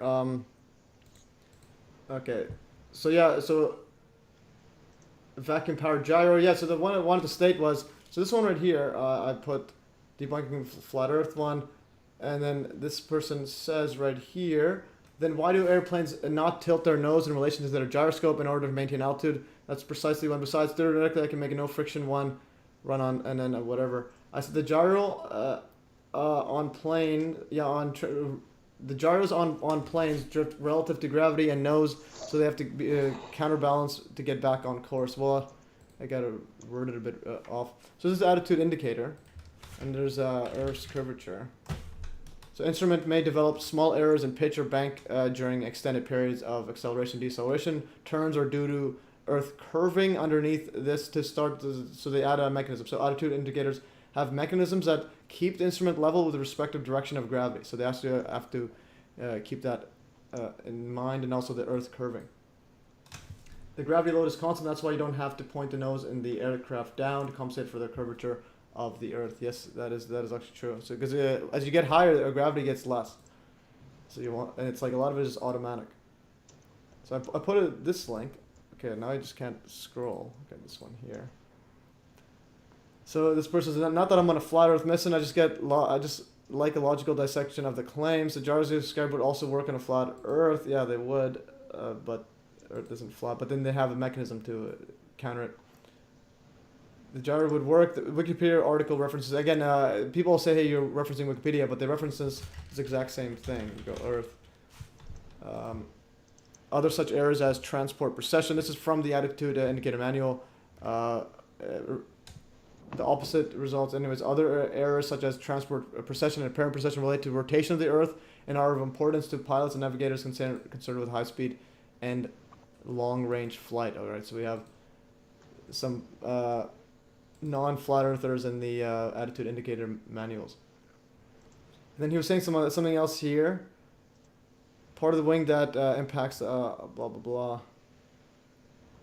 Anyways, I showed this thing right here showing that the Earth curvature is it's very gradual because the Earth's giant. So in 1 hour, there's going to be a 7.95 degrees of angle change. So if you're flying straight, after 1 hour, you're going to be like pretty much 8 degrees higher than you would otherwise. But this is super, super tiny. And if you go per minute, you're literally and this is a plane flying at 550 miles an hour, almost 1,000 kilometers, or 885 kilometers an hour. You're going to have a 0.132 degrees per minute. So 1 minute of flying 550 miles an hour has 0.1 degrees. If you look at 0.1 degrees, you can't even see it. So in other words, just the wind is going to be affecting it more. So there's very little need to balance relative to Earth's curvature. It's like automatic. All right. So that is that. And now the next setup. Let's see. Someone messaged me somewhere. Oh, there's something else. All right. So the next setup is, let's see what else we wanted to go. I also want to get some of the Trump stuff because that's some 2024 elections set up here. So plane nose tilting, gyroscope, epic gyroscope experiment. This is something I just found out. I'll do that later. Shanksville 9/11 new 9/11 truther. This is pretty interesting. Yeah, so I mean, it's you and the airplane and the Earth are all on the same inertial reference frame. Remember that epic stuff. Yes, indeed. All right. I'm gonna go. Okay, I'm going to the next topic. We could discuss gyros and planes in a future one. There's another guy I wanted to get on the live stream actually. Forgot his name, like something Code Tech or something. I want to get him on the live stream. He's like a flat Earth like expert. He knows all about flat Earth. He's not a flat earther, but he knows all about it. So Bro, the Earth ain't flat. The Earth ain't round. It's pear shaped. Yeah, that is true. So if you go to pear right here, how can everyone be so wrong? Guys, Earth is a pear. Everybody's wrong, man. That is true. It is a pear. Neil deGrasse also says it as well. So that is. Let's go to. Yeah, but he's an actor. Yeah, but actors they have some truth there. He's only pretending to be a scientist, but someone's given him the input there. So I think this was there's a debunking live stream somewhere. Oh no. Yeah, you had it on the debunking live stream, yes. Okay. Actually, we'll get to that in a bit. Yeah. So Trump right here, he shares an article on Substack about someone calling him the greatest man of our age, Donald Trump, and then they use the word ascended to the presidency despite the extreme. All right, that is. He's bought and paid for, man. Well, yeah, I think he's kind of like might not even be real. Maybe it's just a robot.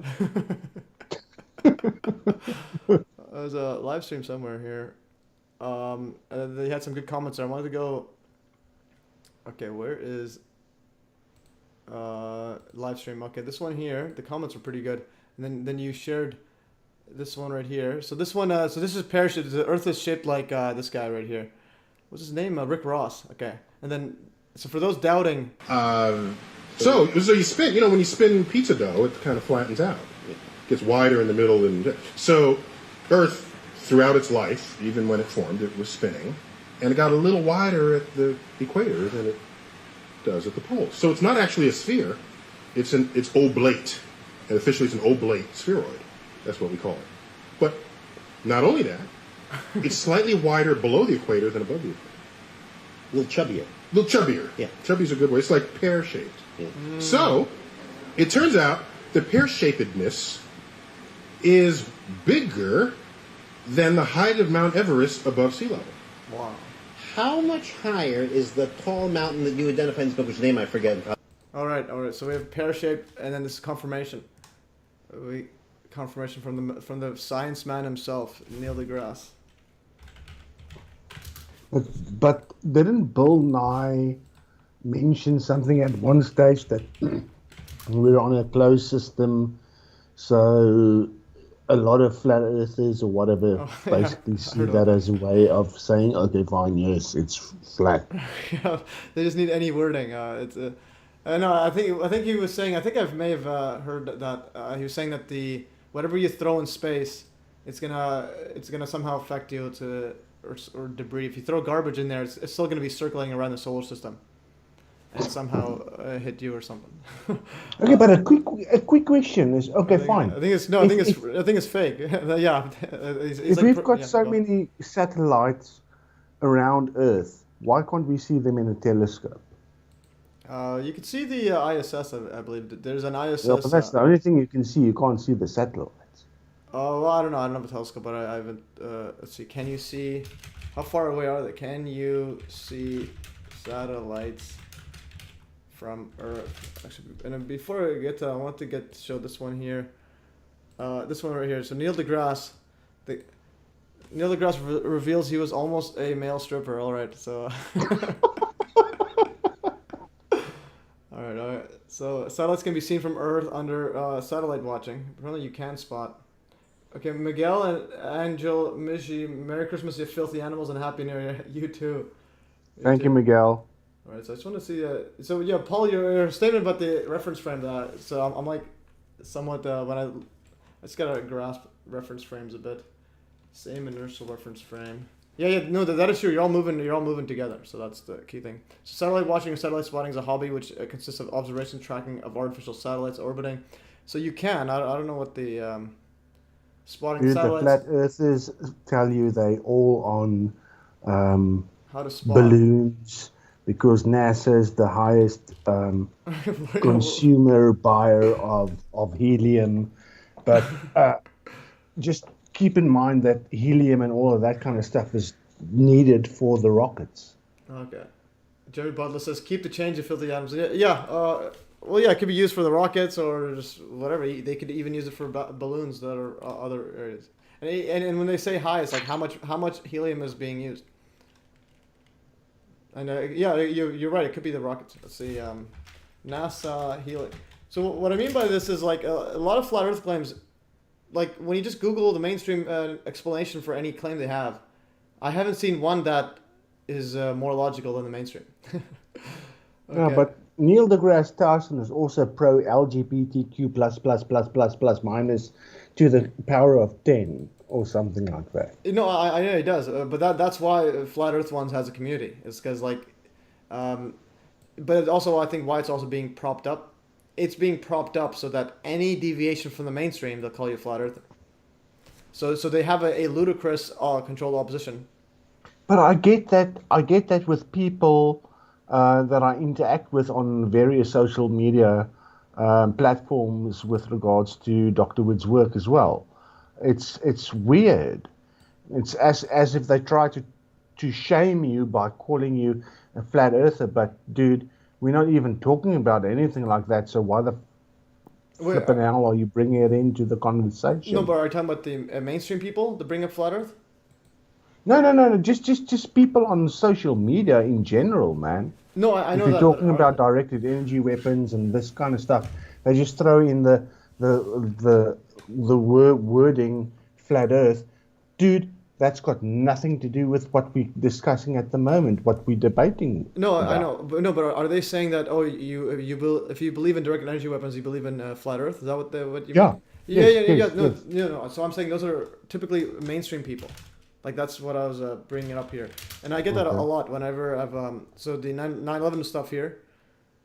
Keep peeps commenting about flat Earth. Yeah, so if you go on BitChute, if you mention anything round, they're gonna say, "Oh, Earth is flat." But then if you look at the mainstream people, so there was a mainstream person right here. Peeps bring up this guy right here. Just to give you an example, so this is a mainstream person, and this wasn't even about 9/11. This is about gyroscopes. So gyroscopes will not send you into space. It is impossible to translate angular momentum into linear motion. That's fake. You could actually do it. And then I just said, why are you so negative, etc. And then he brings up, Matthew says, why are you trying to promote misinformation? Have you ever taken an undergraduate physics class? The Earth is not flat. Vaccines won't kill you. The moon landings were not fixed. There have been no alien visitations. If all that makes me negative, then so what? I'm talking about gyroscopes. I'm not even talking about 9/11. So this is what I mean. The mainstream is triggered. But the big one is the moon landings. That one's kind of like rubbed off its power, because a lot of people think it's fake. But the flat Earth one is one where it's like it still has that setup there. But it's not just that person. I have it a lot. They always bring up. Let's see. And this is before I made flat Earth debunking videos. Peeps bringing up. I think someone else here. Okay. No, this one here. Okay, yeah. Well, this is what I mean by BitChute. So on BitChute, I did a video about just the equation of a sphere, and then someone commented, except it does not seem to work on the globe as we've never seen the finite curve. I'm like, it's a math video. All right, so Neil the Clown Tyson. Okay, we have a new nickname there. But yeah, 100%. So that's what I mean. Flat Earth is used as a trigger word. Before it was conspiracy theorist. But they can't use conspiracy theorists that much anymore because it's like post-COVID, if you're not a conspiracy theorist, you're absolutely insane. Neil deGrasse Tyson is also suspected of spawning the wet bandits. Another thing is Neil deGrasse is also accused of raping several women. So Neil really? Neil deGrasse, actual assault accusation. And then he wouldn't get fired though. Has faced several there. Sexual misconduct allegations. 2018. He's even before he got this big. But then this one's like this was attacking. They're kind of saying, oh, it's racist if you bring it up. Sexual misconduct allegations against Neil deGrasse Tyson revealed that the complexity of academic inequality, accusations of harass women. He also drugged one of the women. Racial. Yeah. So. He's Bill Cosby. Yeah. So he looks kind of like Bill Cosby too. So accusations that the astrophysicists harass women remind us that racial and gender bias continue to harm science and scientists. So I think this is like defending him. So if you read this paper, I think they're defending it. Let's just see the drink, something there. So Scientific American, he didn't get fired from there, so he was clear from it all. And then I think he was his drink. Drugging the drink. Neil deGrasse. Okay, the Vox one was more graphic. Neil the Ass Tyson. All right, that was a stripper name. Smoking grass. There's another one. It's a Neil. I think it's like Neil the Grass-Fed Bison. All right, so that's a good one. I'll write that in. Oh, the Neil the Grass-Fed Bison. That's good. Yeah, this was brought up by. There's another live streamer. Okay, so see the so he denied raping this person Ahmed, and then I think it's drug or drink. Okay, so he did the Bill Cosby. So Ahmed, meanwhile, says that during a visit to Tyson's apartment when the two were astronomy graduate students, Tyson offered her a drink of water. All right, don't ever accept water from Neil deGrasse Tyson. Next thing she knew, he was performing oral sex on her. She said then he climbed on top of her and began penetrating her, she said, before she passed out again. All right, so he did the Bill Cosby drink meme. All right, guys, so Neil deGrasse, that's what I mean by like the guys, public figures are, yeah. If you're seeing this, it's too late. All right, so don't accept drinks from Bill Cosby or Neil deGrasse Tyson by you. Alright, I just want to get some more memes in there. I remember when the meme game was just everyone just calm down and have a drink. All right, drinks on me. All right, there's another one. Where's that other one? Okay, point of view or Bill Cosby buys you a drink. All right. Dude, you're going off on a tangent. Go back to your list. Alright, so that's kind of issue there. Okay, so there's ISS. So you can see satellites. I don't know what the issue is. There's even a satellite tracker, or going here. Actually, this is. But dude, even if you're on the ISS and they showing the live feeds or whatever, you never see a satellite going shoof past. Well, it's they're not gonna be that close. That's the thing. I think there's some sort of issue. There's a shitload of them up there, apparently. Yeah, but it's like lighting. It's like you can't see. It's something to do with lighting or something like that. And it's debunking. Or is it just the CGI that you see? No, I'm saying if you have super bright light, I'm not a photography guy. That's why I have to like check the mainstream of everything before. So like. Oh, the mainstream. No, so you're going to believe the mainstream? No, I have to check it to see what they're saying. You're speaking about the things I'm saying. Yeah, they do, but they also like most of the stuff is correct. Like they'll tell you how a computer works, or you go to programming. Or you can go. So most of the everyday things. If you Google when is the next recycling pickup gonna come, they're gonna be right. There's no flat Earth like internet browser that has. That's Pay Earth. Yeah, there's no Pay Earth there. Okay, so I wanted to show was there's ISS tracker, sightings over it. So let's say ISS live stream. How come we can't see stars? Oh no, satellite. Other satellite. Debunk this. How can you Google search? Oh yes, David Peterson. Excellent comment, man. Excellent. How can you use Google to search whether you can spot satellites? Yeah. Have you ever tried to search 9/11 on Google? Yeah. Yes, in your face, brother, in your face. Yeah, we know that, but you can go 9/11 Judy Wood, I'll show.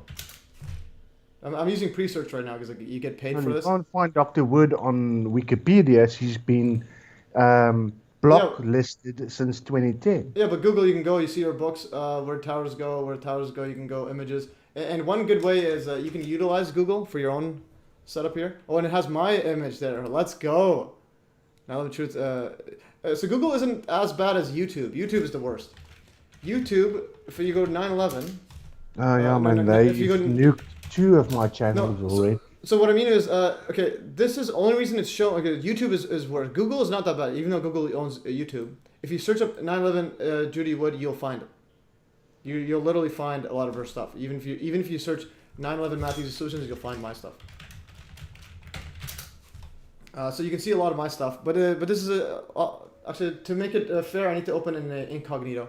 So I'll open incognito so it doesn't have my history, and then so we'll have it more fair. So we're gonna do some experiments right now to see what is good at searching.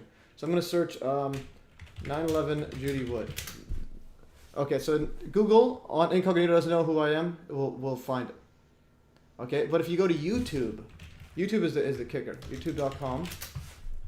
YouTube, 9/11 Judy Wood. Okay, so Dr. Judy Wood, 9/11. Okay, so it did show something, but this. Okay, so it is 9/11 empirical evidence. Okay, so it's showing something. Might be using mine. But 100 latest from 9/11 empirical evidence. All right, so we got someone showing. Okay, so this is a strange thingy. Check that evidence. Okay, but then if you look at the regular searches, so somehow it's showing up this guy. That's interesting. But then the next one is you have Judy Wood, Saint Judy Wood, bridging generation for 9/11 lesson. You're not gonna find anything there. Let's see if it shows Matthew's solutions. Isn't usually people trying to debunk her? Isn't that the first kind of stuff that you'll find on the internet? Because I've interacted with a bunch of people, and when they basically talk to me about it, they just push stuff that they found on the internet where it's just debunking her with Greg Jenkins and all those guys. That's complete and utter bullcrap.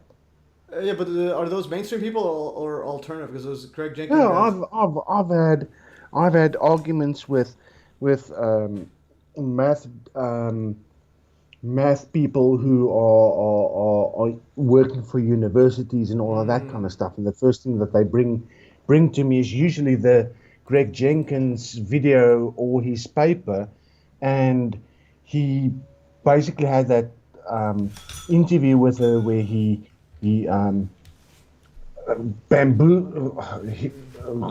hit piece that he tried to do, and we never heard from him again after that interview, and that's one of the main aspects that people try to use against Dr. Wood. And just to think that he got demolished by her, even though people tried to play it up as if he won the argument, and you never heard from him again. The same with Stephen E. Jones and his whole thermite paper that everybody's pulled apart already. So yeah. No, that is, but I think those are more like tailored. So like they were literally searching for debunked or something. But if you just search 9/11 Judy Wood, there's so far there's only one. Like if you look at the top, there's only one. No, it's a YouTube channel. Yeah. So what I mean, those you have to search them. Like I was saying before, it's not on Wikipedia. That means it doesn't want to be shown. Like she's not promoted. So someone had to search her specifically. She's not allowed to be on Wikipedia. Abraham has proved that in 2010 when he wanted to create the page, and they actually told him they told him she's on a block list on Wikipedia. Yeah. I saw that. I actually want to get him on Livestream as well. So let's see this. Keith Thompson, JD Hold Media 1 YouTube channel is what I was hoping you would debunk. The link wouldn't post in comments. He has infrared videos of a flat earth. Oh man. It's like... Okay, so like what I mean is so far I've done videos of Gyro Compass, and the round earth model is... I'm on round earth model so far. So if there's anything else... J told Modia YouTube. Let's see what this is. This guy. Where's the longest infrared range? Infrared. Let's see what he sees. Return of flat Earth. This guy. His whole life's dedicated to flat Earth. Okay. Infrared from 30,000 feet here. Let's see. Oh, Matt G has got a good comment. We are the math. Matthew. Do the math. Oh, that is true. Okay, so this guy's showing infrared. And what are we supposed to see? Wow, you know. A shabby, backdrop. Solar system model, flat Earth model. Or something.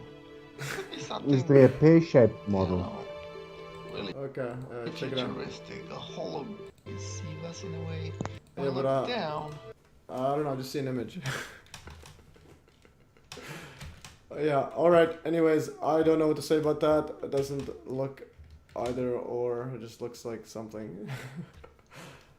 For me, the best evidence for it would be you literally get, well there's a lot of evidence. Gyroscope one's pretty irrefutable in my opinion. Another one is if you get a surveying tool, surveying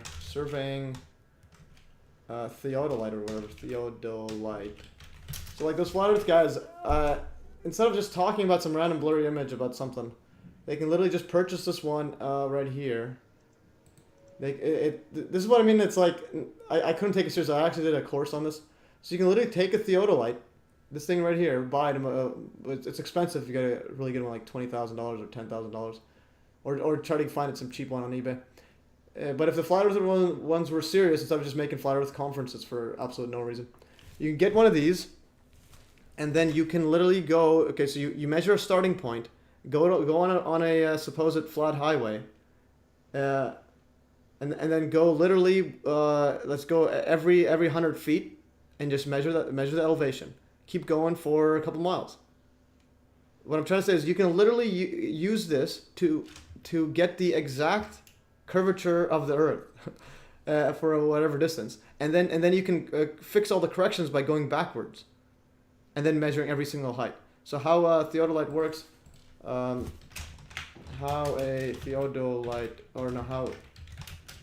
surveying works, theodolite, and then you can literally get the exact correction as well of see the elevation drop. So you can go like here. There should be a diagram. I guess use the Google one. So this is like very, very measuring elevation surveying. Okay. Just see the surveying. Measuring elevations surveying. Okay. Just show something. Yeah. Okay, so you would basically do this setup right here. You can go there, measure every single elevation change. Okay, so terminology is used. Okay, so this is a good one. So you start with a ruler stick or like a ruler, something like that. Or here's a good one. Okay. Okay, so there's a whole bunch of stuff here. So you just get a survey, and you have a meter stick. Line it up here. You measure whatever is there. So all you have to do is relative to this, this starting point. You can measure the elevation change from here to here, from point whatever B to D right there, and then you do the same thing. Then you once you have this same exact spot, and then you have the exact same measurement difference, so you can calculate the actual drop, and then you keep going. So if you want to prove Earth is flat or curved, you just go on a super flat highway, and just do this. It'll take you like a whole day. And you paid a lot. Let's say if you get a really good one, all it is shine light. Get the. Just use a perfectly balanced light. To see it, it's not shiny. You just look through it, but it's perfectly balanced using a whatever balancer thingy there. And then you can measure the height differences. So you go a couple miles, get the elevation drop, and then go backwards, and then make sure that did all the calculations correct by matching up with your same setup there.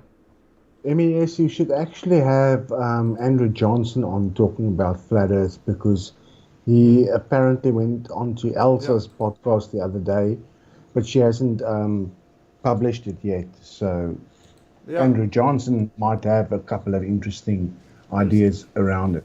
Pardon the pun, around it. Yeah, no, 100%. There's another one I want to show. Let's see if I get. I'll get this here. 1 second. I'll find it, and then I'll go to the comments. Okay. Okay, so I'm gonna go to the comments here, and someone said lore. Actually, before we get to that, why does it just skip everything? Okay. Yeah, so Paul Lovell says epic thumbnail, and they're epic indeed. All right, and lore. So this one is another guy. Yeah, so I want to get Andrew Johnson. Would be good to have as well. So this is the guy. I actually asked him to come on a live stream one day. So that is something in there. Research purposes only. Where's the? I don't know why this disappears. Okay. Take some time after live and look at it. Okay, I'll look at that, Keith. Yeah, but like I was saying, the number one proof would be a theodolite. That is the number one, and then there's people who do it over lakes and surveying. It literally shows it's curved. So here is some take here from Code Tech that wrote a whole bunch of the setup here. So because initially my thumbnail was kind of like a joke about the flat Earth and then the round solar system set up there. So he says, Kotek, there are different denominations of the flat cult. Okay, he's a bit aggressive, but many believe that the 4 inhabited continents are like islands in a pond, and that Antarctica is a wall of ice forming the walls of the pond. A few hundred miles beyond the ice wall is one or more other, quote, ponds containing additional continents which the elite know about, but which want to hide from the general population. So, for example, some flat earthers would say that that UFOs come from people who live on other continents in other, quote, ponds beyond the, quote, ice wall. Other flat earthers believe the crater Earth model. Okay, this is interesting. They say that 4 inhabited continents are within a crater in a very large, think Jupiter-sized planet, with Antarctica being the wall of said crater. So the part we live on is the flat bottom of a crater on a much larger spherical planet. All right, so we have a combination. So we have what are your thoughts on lunar wave? Oh, the lunar wave that's just a plain artifact. It's fake. So the part we live on is the flat bottom of a crater on a much larger spherical planet. With all these variations, a normal person can get quite confused about what flat earthers actually believe. But a key aspect of most flat earthers is the idea that space is fake, that NASA exists for the sole purpose of hiding the true shape of the Earth and the existence of other lands. So they would say that satellites, GPS, internet are fake, being really cell phone towers or equipment held aloft by balloons. All right, epic stuff. So thanks for the flat Earth lore. Maybe you can join our future live stream. We still can't even explain the existence of the moon. Yeah, again, these are like separate questions. I think he has several videos using a theodolite. I would like to see that. I'm an expert in flat Earth lore, research purposes only, and that's not all. There are also concave Earth believers who say that we live on the inside surface of a hollow sphere, the size of the real Earth, with the sun and the stars in the middle. Okay, that's another one. A concave Earth, and another idea is that the moon is a mirror, and that the various features of the lunar surfaces are reflections of the true shape of the continents of the flat Earth. Yeah, actually, I think I've seen that. It is pretty interesting how the surface of the moon lines up with the continents somewhat. As for being a guest on Livestream, that could come back to bite me. Someone may think I'm a member of the Flat Club. It's all right. How it came to be. They're just muddying the water. They can't back up those claims. Theodolite, no, there's a very, it's pretty much irrefutable. Oh, so the lunar wave one, I think I posted something about the lunar wave. Lunar wave one is very interesting. It was also made by 100% disinfo agents. Peeps asking about Crow 777 and the lunar wave. Yeah, Sunny G was asking me about the lunar wave before, and I think I replied saying it's all disinfo. It was way back. Thanks for asking. Yeah, I've seen those videos. I believe they are likely just atmospheric or equipment visual effects. Here are similar waves seen when filming planes, film in front of the moon and leaving a trail of heated air that distorts how the moon appears behind it. So here's a lunar wave just from a plane. Lunar waves and planes flying. So there's a plane flying when you're in front of the moon, and now the trail of the heat, whatever, you get a lunar wave setup. See some better quality. Okay, see some better. Fast forward. Okay, so there's a trail. Why is it? Just show the clip, man. Why are they hiding on? Okay, so there's the moon. There's a plane. Now you have the trail going through. There's a wave now. You have a lunar wave flying across it. If you zoom in, you can see that lunar wave. I think it's sort of closer. Okay, there's a lunar wave coming up. MES Matt G is correct. The Earth is a donut shape. Okay, the Earth is okay. So we got donuts now. Yeah. That's true. Bruce sees all the live moon videos of UFOs. Bruce sees lots of live moon videos. Yeah. So the UFO one, yeah. So the angle there, I think also flat Earth is also to cover up UFOs. Because my view is Earth is not flat. Okay, that's. There shouldn't even be a discussion about it. It's donut shape. That's okay. So there's a lunar wave. There's this one here, and there's that Crow 77 guy. I think he did. So Crow 777, he's literally. So this one here, he made his channel. Welcome to Crow. He got famous with the lunar wave setup. Lunar wave. He made his channel, and he has 197,000 subscribers. He's also an Aleister Crowley occultist, and even the 77, even the naming, Crowley 777. Crazy. Yeah, and he also does videos about occultism with Aleister Crowley. So he's literally an Aleister Crowley sub. But I think he made, well, and also initially he had a moon there with the crow flying over. In other words, giving you the hint. It looks nothing like the crow 7. Yes, they do. I've seen the crow 77, and it's literally the same thing. Same thing. Lunar wave. Lunar wave. Let's see how this one looks. Tips for filming lunar wave. And even his profile photo has a plane in front of the this is the star, the sun, but initially it was a moon. Lunar wave filmed just shows something, man. Okay, I'm gonna go to videos. See the most popular one is first lunar wave from December 2012. Face of the moon, because we have in front of the wave, which is kind of a green internet catches structure and stuff. Okay, so there's a lunar wave.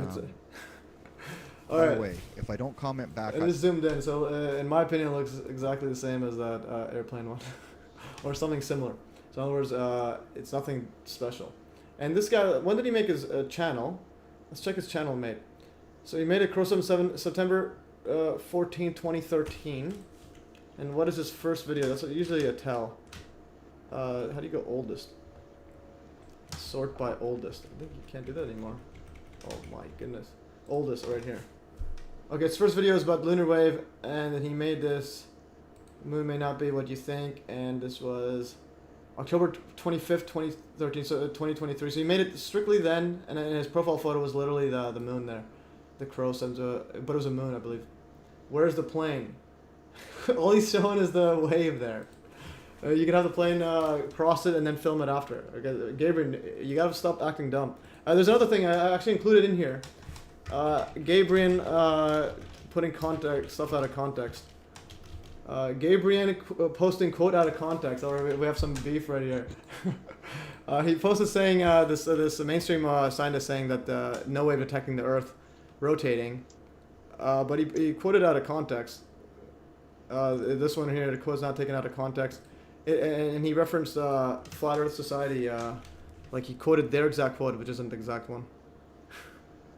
Where's the plane? Okay, so I'm telling you, he's acting dumb. And he also says that there's no victims on 9/11, which is, again, I think and he's somehow everywhere. Okay, where's the setup here? Let's go here. The quote is not taken. Okay, so he posts something saying,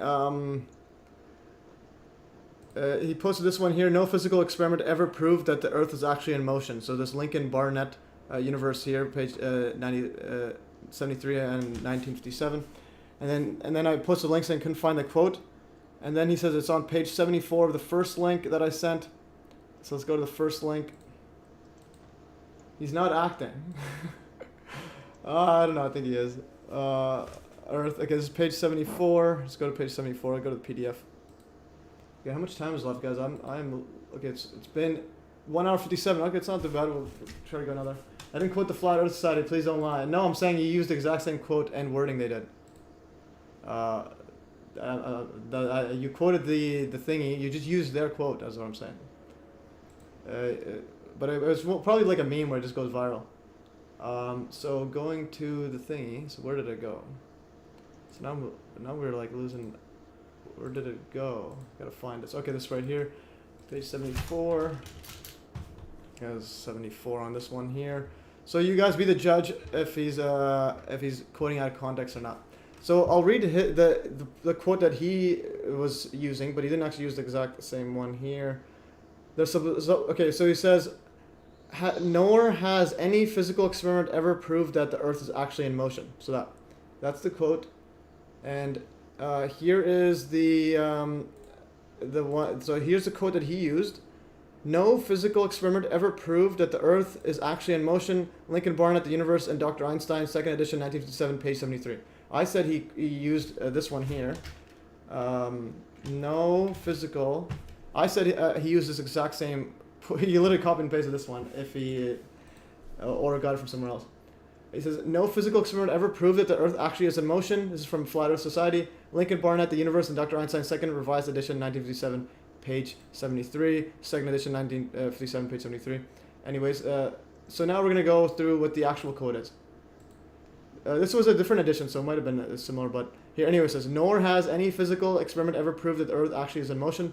But now let's go over the whole, we'll go over the whole quote. And again, I don't really care if the guy says that or not anyways, but I'm just saying to get the quote right. Their supposition was a natural one, for we can't feel our motion through space, nor has any physical experiment ever proved that the Earth actually is in motion. Alright, so they're referring to their supposition. From their viewpoint, we can't feel, so we can't feel it. No physical experiment has shown that the Earth is actually in motion. And then, and going further, and that's in motion. And going a bit before that, the changing seasons suggest this fact, but until 4,000, actually, what was the miles one? Something here. Okay, so in special theory of relativity, Einstein stated the phenomenon of motion and showed that there appears to be no fixed standard in the universe by which man could judge the, quote, absolute motion of the Earth or of any other moving system. Motion can be detected only as a slight change of position with respect to another body. We know, for example, that the Earth is moving around the Sun at the rate of 20 miles a second. The changing seasons suggest this fact, but until 400 years ago, men thought the shifting position of the Sun in the sky revealed that Sun's movement around the Earth, and on this assumption, ancient astronomers developed a perfectly practical system of celestial mechanics which enabled them to predict with great accuracy all the major phenomena of the heavens. Their supposition was a natural one, for we can't feel our motion through space, nor has any physical experiment ever proved that the Earth actually is in motion.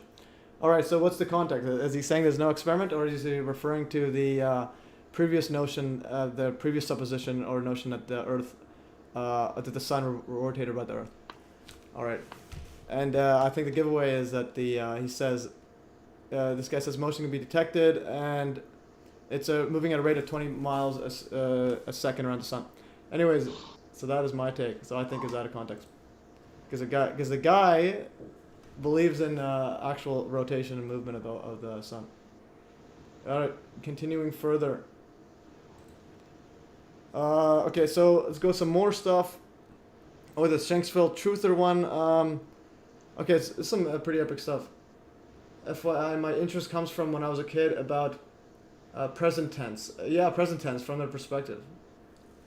I call BS. He says, I had a close encounter UFO floated over my backyard, and I could see the people on it were actually looking at me as it passed. Epic. I actually, so speaking about UFO encounters, I actually had some, like, probably the weirdest encounter I had. It was when I was a kid, and I was sitting in the backseat of my parents' car, and then there was a traffic light, and then I just started hearing this voice in my head. It felt like a radio signal. It was two guys talking, like two men talking. Operative word believe. Gabriel's just losing his mind right here. Anyways, so I was sitting in the back of the car as a kid, and then there's a traffic stop, and then I just hear these two voices talking to each other in a weird, like, in a kind of aggressive tone. They're like, hey, they said something like, okay, what about him? And then they said, no, not him. Let's go. And then the voice left. But I remember asking, anybody else hears the voice? No one's hearing anything. I'm just hearing it in my head. And it's like, it felt like a radio setup. And then they just went away. So that felt really, really, really weird. And I felt like, okay, like I kind of was like, what are these guys? I knew that. I'm like, are they talking about me? I'm like, you better not be talking about me. That's how I felt even as a kid. Anyways, so that was pretty epic. So it might have been some UFO peeps hiding. Lionel Foucault invented the gyroscope, but Neil Tyson invented the gyroscope up the A. All right, let's go. Okay, see, it's a Shanksville one. Okay, Shanksville New Truther. Yeah, Men in Black sounds. Miguel Angel Mangel. Okay, so this was actually sent by you, 9/11 revisionist. Project Bluebeam stuff. Yes, epic stuff. I've seen those. This is you sent this one here. This is the 9/11. This is the Truther. Now he's pushing some of your work actually. Shanksville flight. The video YouTube did not want to see. He's posting about the Shanksville with some pretty interesting stuff set up there, and he also looks like he's seen the 9/11 where the towers go and stuff. Okay, so actually, but then I was kind of sidetracked. I'm going to make it about Trump because everything's about Trump. So that is actually from his backup channel. If you go to his Rubber Duck, his backup channel is 8,000 subscribers. If you go to his main, his back up for this one, he posts a whole bunch, but he has like 34,000 subscribers. 28,000, I mean. So that was good actually that I put the link here because now we could see this one here. And he posted though that Trump is still president. I guess so something's going on here. Actually, this is from his backup account. Anyways, so this guy's saying if it's true that's the greatest trick Devil ever played was convincing the world he didn't exist, then it must be a close second that Donald Trump tricked the world into thinking he hasn't been in power and president this whole time. Effing brilliant. And this goes to that other guy that was saying that Trump is the commander-in-chief or something. So let's just see, this is a bit QAnon level nonsense. It's so weird that everyone knows about conspiracies and always some kind of experience. Yes, that's interesting setup there. I always wonder if it wasn't called to be outside looking for them. Interesting. Trump is still the president of the United States.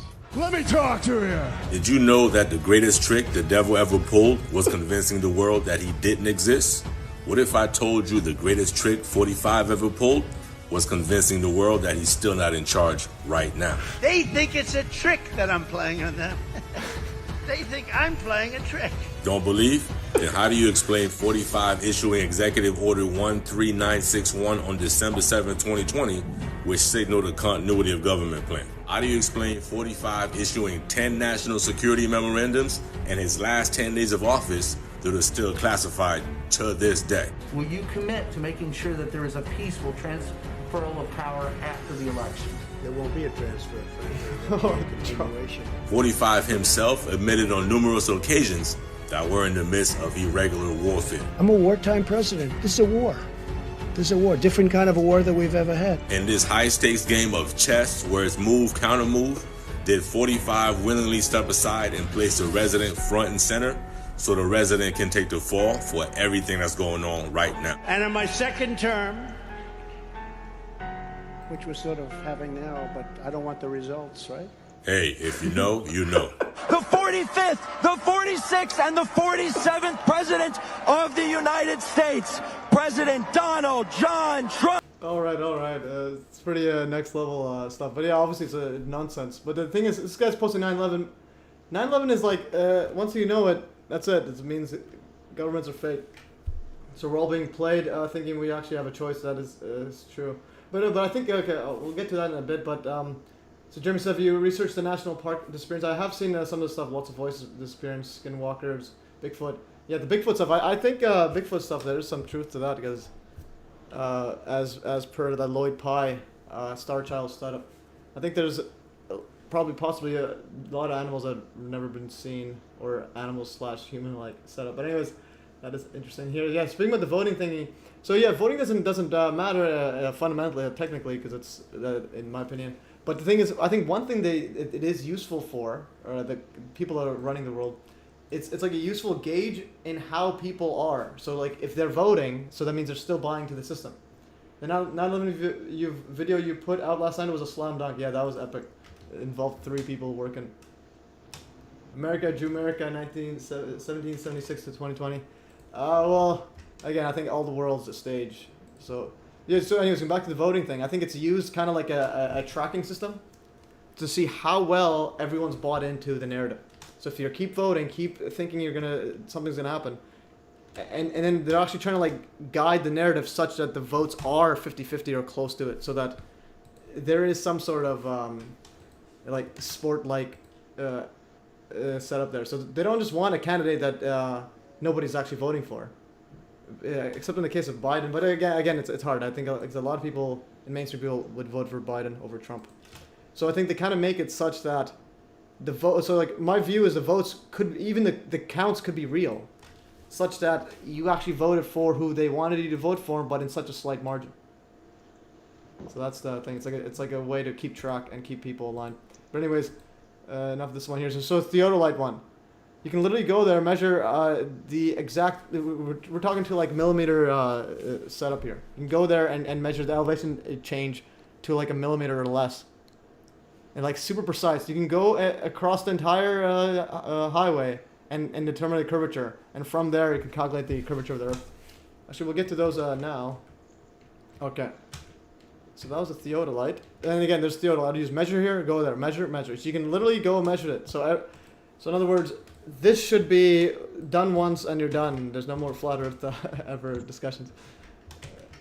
So that's kind of why it's a complete joke. Okay, so that was Crow77. Going here. So T-Mobile. Okay, we'll go here and let's see the timing. I'm gonna try to end it somewhat soon. Okay, so I'm gonna try to end in like 15 minutes.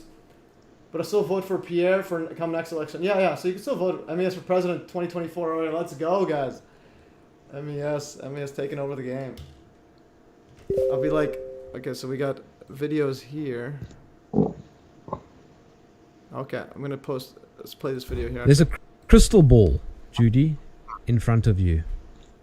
What do you see?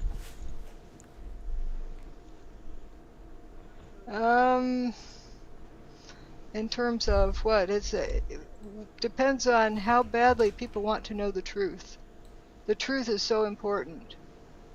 The truth has consequences, but running from the truth has even more consequences.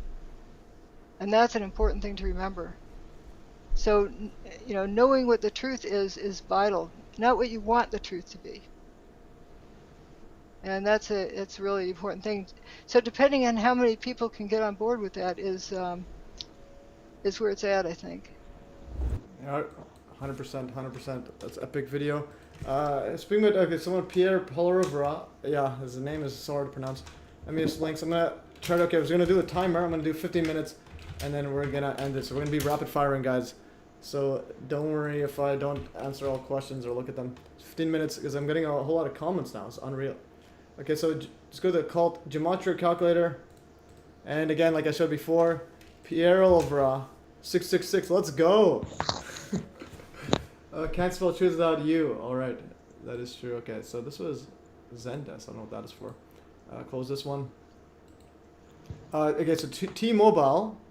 Yeah, so this was here. T-Mobile literally posted this for 2024. T-Mobile literally updated their terms of service. So beginning January 1st, 2024, T-Mobile is instituting 3 new fees for non-compliant traffic. The result in a severity 0 violation, etc. represents the most harmful violation to consumers and is the highest level of escalation which carrier will engage with bandwidth. This applies across all products. This is SMS, MMS, or short code, toll-free, and DLC.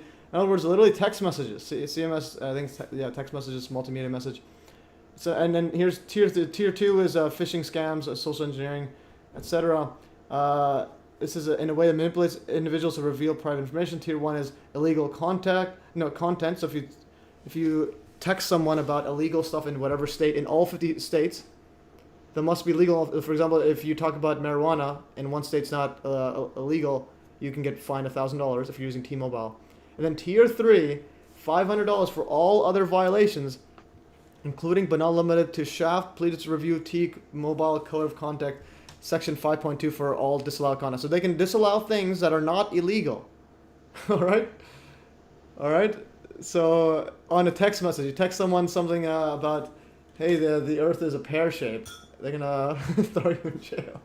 I'm gonna give it fine you $500 if you don't say that. Anyways. Okay, continuing further. So the next setup here. No, it's donut shaped. Oh, it's donut now. Yeah. So donut. So Matt G says, what? Epic indeed. So I have a link to T-Mobile one there, but I'm going to send you the link of the Telegram one so you get to subscribe. So that's why you got to make sure to follow Telegram for all the latest, guys. Because I throw everything on Telegram and then afterwards other places. All right, so the next setup here is debunking flat Earth. This person had very good videos here. And I'll show some of them. So it was several years ago, but forgot the title, but found one. Resembled my recollection. Where are we? In the first 15 minutes. Okay, this person just sent me, this Gunnar Johansson, sent me the footage, sent me the links to 2 experiments that were done to prove Earth's curvature. Here's the helicopter and boat's curvature one. We will do the boat laser curvature first. You've unpaired with mobile T. You've been unpaired with mobile T. All right, let's go. Okay, so this was Earth's curvature. Okay, so here's another epic one. We'll do this one. This is using, I don't want to get, hopefully don't get copyright strike, but this is using a laser light, shining it flat It's shining it straight on a lake, and then hitting a boat. See, and then see the setup. They need a few tools. And there's that Hawking guy talking. So there it is. First is a powerful laser. So you shine a powerful laser.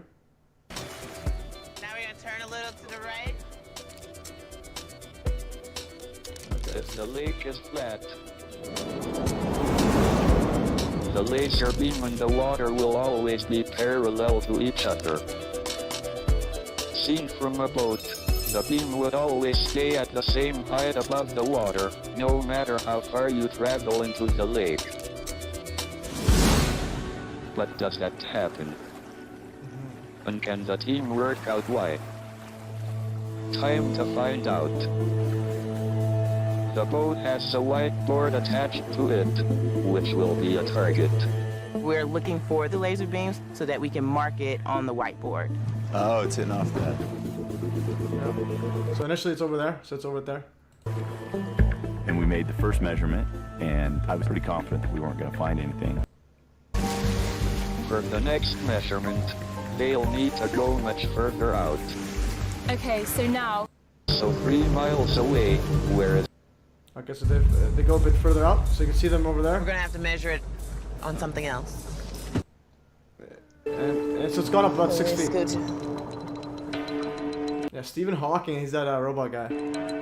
We made the second measurement, robot voice guy. my whole world fell. I mean, Stephen Hawking's twin. If you haven't seen my or Richard Hall's videos, Stephen Hawking's like clone or something. Apart. It's like 6 feet. The world fell apart. It's good. We made the second measurement, my whole world fell apart. It's like 6 feet. Yeah. Yeah. It seems a lot higher. Okay. You got it? Huh? Alright. Just 3 miles away. Yeah, so 3 miles. The laser seems to have risen by 6 feet. So 3 miles away, 6 feet rise. All right, so that is a good video. And another one is a helicopter one here. So they do the same thing with a helicopter. If they are twice as or far similar, away but you use a telescope this time. as before, how much lower will the first... Airborne? As it lands, it completely disappears from my...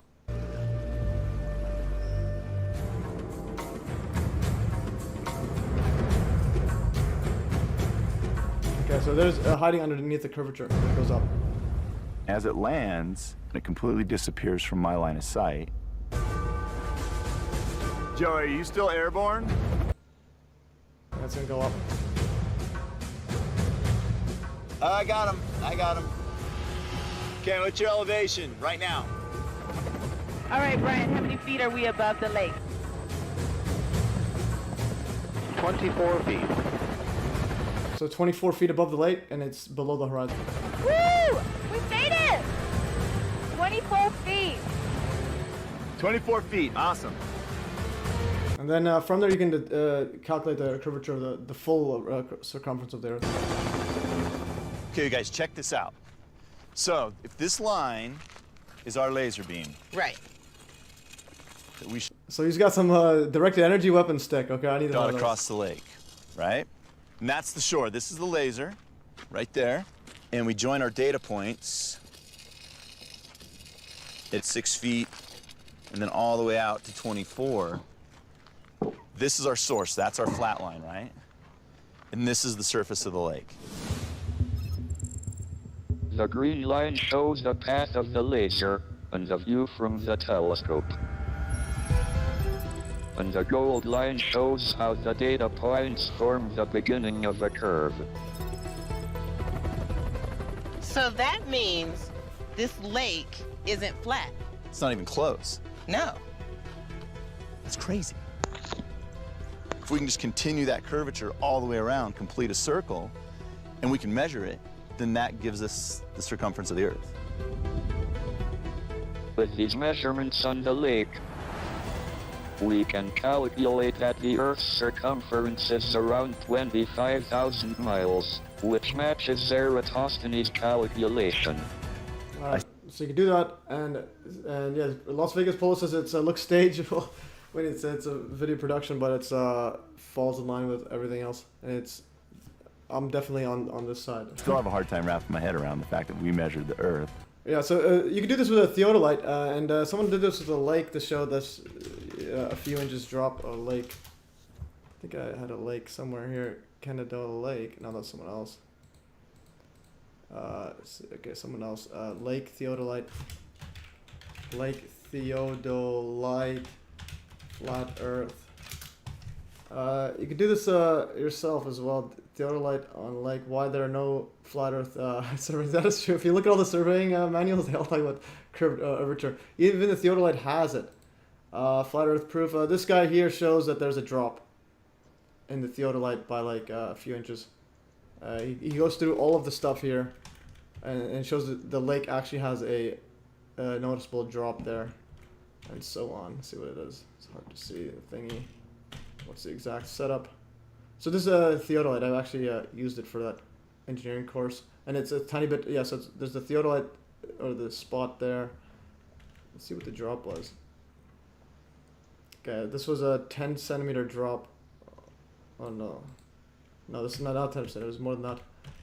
What did the guy drop it at? Just give me the end results, guys. And then he has a whole bunch of stuff here. And then you can also, from there, you can also calculate the full circumference of the Earth. Let's see the northern elevation. So here's 0.032 or 0.03 feet drop in there, and so on, or something like that. Anyways, that is for that. I really need a P9000 check for sale. Yeah, no, 100%. I didn't film it. I missed to send a picture to put up on the live stream. Okay.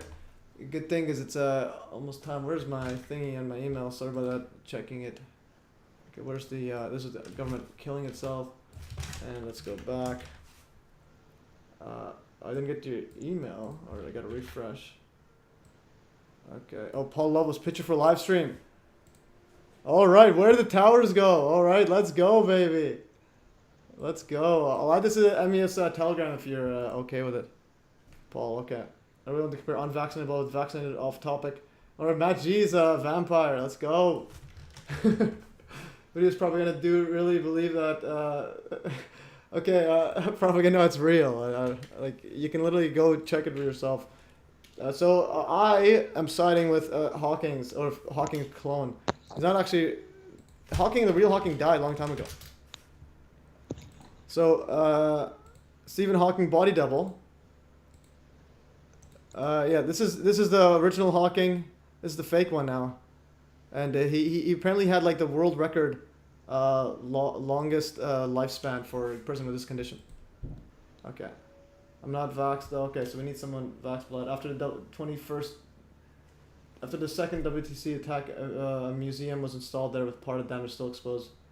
Only true demolition. Not demolition. It's direct energy weapons. So that's the thing, Keith. If you're pushing flat Earth and controlled demolition for 9/11, you're a bit off. Okay. Okay, so we have this one is the original. And then he showed something about like the longest living ever. Okay, Hawking had amyotrophic lateral sclerosis, also known as Lou Gehrig's disease. The average survival time for ALS is 4 years. When Hawking was first diagnosed in 1963, doctors gave him 2 years to live. Hawking has had ALS for 52 years, which is a record by many decades. So many decades record. Jason Becker is the only person I've heard of who has lived more than 20 years with the disease. So there's about a 3-decade difference between the longest survivor and the second longest survivor. And yet here we are 52 years later and counting. It appears the real Hawking did beat the odds and lived for 20 years. About 20 years, but at some point he was replaced. I have no proof he died, but I assume that this is why they replaced him. He was a very useful public relations entity for physics, and they didn't want to lose him. All right, let's go, baby. Okay, so let's see the timer. We have 2 minutes left. Let's see, power through some more stuff. Helicopter. Oh, primer fields. David Lapointe. We'll save that for another thing. Actually, I emailed him trying to get the primer cube to try to do like some sort of affiliate stuff or just to promote it, but it's pretty expensive. Okay, watch gyro compass homemade demonstrations more thoroughly. Epic torque, Newton's diagram. Oh, so that we went over that. Oh, WW3 light and dark. Okay, we gotta get some of the Trump stuff. And Tesla was a eugenicist. Okay, so we're gonna go through some stuff here. Sunlight below clouds for later's white swan. Eric Lather, rare. Telegram list. If you send a Telegram link, they gotta remove this question mark single thing. It's for later. We went over the Gabriel quote, some other stuff here. Okay, I'm gonna go over this one. Gyromagnetic effects are, they're very small indeed. Oh yeah, Trump says Biden will beat Biden in 5 months. And then Russian textbooks, and we're gonna go over this stuff here. Thanks for the stream, some good infos there, yes, for sure. Trump posts article about him being the greatest. Okay, so we're gonna go to the first thing is, okay, this one right here is getting a bit next level. Okay, this is from, okay, sure, Paul, thanks. I'll share it on Telegram, because again, we gotta promote it. This is from, so The Economist, they posted this, their cover for the Christmas one, and they said, in this illustrations by Joanne Joe, or whatever.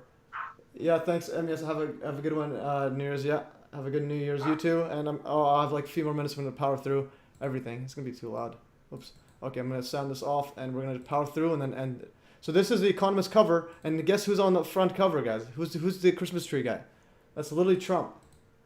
So that's literally Trump. And I was alerted to this by this person, Pampolone. Okay, and it says. She said, tagged me and said, "What's Trump doing on the top of the Christmas tree?" And then I replied later, "Is Trump the capstone of the NWO?" Because look, if you have a Christmas tree, the stuff on top, the star on top is actually the all-seeing eye. All right, all right. And there's Trump on top of the Christmas tree. That's literally Trump, the inverted pentagram there. So that's Trump, the Economist with the predictive programming. So then I wrote, "Is Trump the capstone of the NWO?" All right. And then going further, she said some other stuff. This is interesting. Capstone said to be devil himself, but the star at the top is called Star of Bethlehem, or represents Angel Gabriel. It's interesting they depicted Trump as angel, holding a star from Star and Scepter prophecy, which is Masonic war scroll. Okay, so many Christians believe this star was a miraculous sign. Some theologians claim that the star fulfilled the prophecy known as the star prophecy. Astronomers have several attempts to link the star to unusual celestial events, such as a conjunction of Jupiter and Saturn, or Jupiter and Venus, or comet or supernova. Some modern scholars do not consider the story to be describing a historical event, but rather a pious fiction added later to the main gospel account. The star prophecy was applied to the coming Messiah in contemporary radical Jewish documents such as the apocalyptical war scroll found at Qumran, and a Pesher applied to the text from Numbers. The war scrolls, the war scrolls writer gives the following exegesis. The war of the sons of light against the sons of darkness. Okay, let's see some here. 9/11 Revisionists and MES, grand to be able to listen to you guys. You and yours have a grand curve around this, a grand new curve around the sun. All right, we have a round Earth New Year's. Happy New Year! Yeah, Happy New Year to everyone, even the flat earthers. It's at the end of the day, reality is all a complete joke. So. So whatever, have fun, have at least some fun. All right, the war of sons of light against sons of darkness, also known as war rule of war, and the war scroll is a manual for. Okay, thank you, MS. I appreciate you letting me post silly shit just for laughs. Happy New Year, and remember, keep watching the skies. Oh yeah, that's Homer Simpson. That is, Simpsons are epic. Yeah, for sure, you could post whatever. Christopher Jung, thanks, man. Okay, continuing. I'm gonna continue with my line of thought. So the war of sons of light against the sons of darkness, also known as war rule of war, and the war scroll, is a manual for military organization and strategy that was discovered among the Dead Sea Scrolls. The manuscript was among the scrolls found in Qumran Cave 1, acquired by the Hebrew University of Jerusalem, and first published posthumously by Eliezer Sukian, whatever, in 1955. The document is made of various scrolls and fragments, including 1 QM. It is possible that the War of the Messiah is the conclusion to this document. All right, so we got some ancient scrolls talking about wars of sons of light against the sons of darkness, and so on. And this is the scroll. It looks like war scroll found in that cave. The next one here. These scrolls contain apocalyptic prophecy of a war between the sons of light and the sons of darkness. The war is described in two distinct parts. The first, the war against Kittim, and then described as a battle between the sons of light, consisting of the sons of Levi, the sons of Judah, and the sons of Benjamin, and the exiled of the desert. Yeah, they see me scrolling the hidden. Okay, against Edom, Moab, the sons of Ammon, the Amalekites, and Philistia and their allies. Kittim of Ashur, referred to collectively as an army of Belial, and those who assist them from among the wicked who violate the covenant. The second part of the war divisions, is described as the sons of light, now the united 12 tribes of Israel, conquering the nations of vanity. In the end, all of darkness is to be destroyed, and light will live in peace for all eternity. The text goes on to detail inscriptions for trumpets and banners for the war, and liturgies for the priests during the conflict. And there's a shrine of the book, a wing of the Israel Museum. It is built to symbolize the scroll. The shrine is built as a white dome symbolizing the sons of light, and a black basalt wall symbolizing the sons of darkness. Okay, so now we're going to get to some interesting setups here. She tagged in more stuff here. It's trumpet capstone. Okay, then Israel, notice how Israel calls themselves the forces of light, if you've ever seen Netanyahu. And then Gaza, force of darkness since this war started, and called Gazans Amalekites. Conveniently, this is a tiny illustration of Trump. It's quite infused with pure occultism. And this was the Twitter account Terror Alarm. They literally tweeted a poll saying who's going to win. Forces of light. You have Israel, United States, European Union, Ukraine. Get everybody else in there. I think that's Chile and then Canada. And so on. And then you get the LGBTQ and rainbow flags. And then you have forces of darkness. You got the Palestine, you got Russia, China, Iran, Iraq, etc. And then they pick your side. The votes are in 90% says forces of darkness. All right. Epic stuff here. How did he know? Oh yeah. So that is some epic stuff. Yeah. So basically World War III is about to happen, guys. So buckle up. Okay, so we got ancient prophecies coming to fruition, guys. And then I think if you search up darkness, but I don't want to get too off track because I am fast forwarding.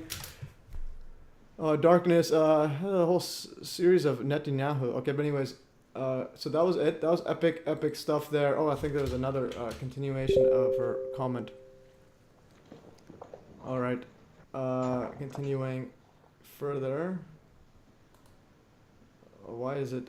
Okay, this is why Twitter. That's why I post on Telegram because it's all there. At Twitter, it's hard to find anything.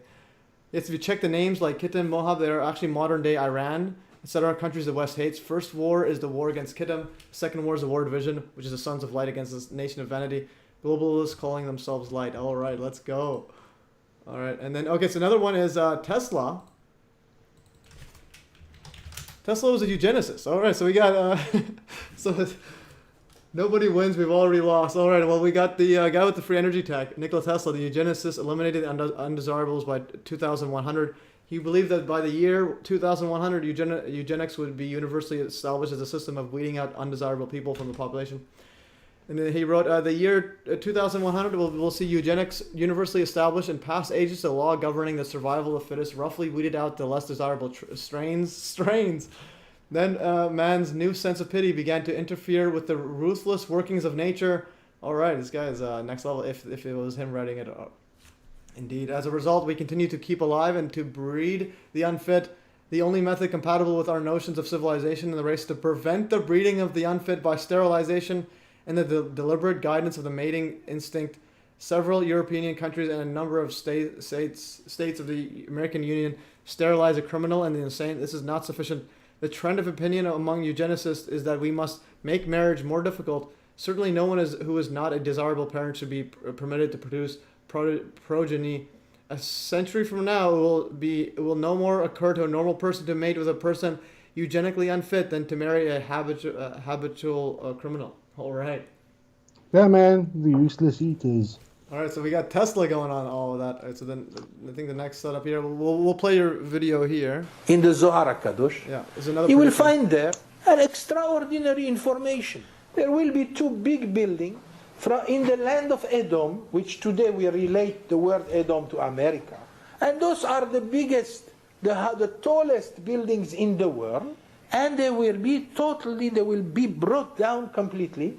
And that will be the sign of the beginning of tremendous wars that will end only in the coming of the Mashiach. 1 week before, one of the great rabbis in Israel, a Hasidic rabbi, he came with some people, some of his disciples in the car, and they were coming towards the evening. He didn't want to lose the time of mincha, the prayer of the afternoon. He said, please, can you stop right here?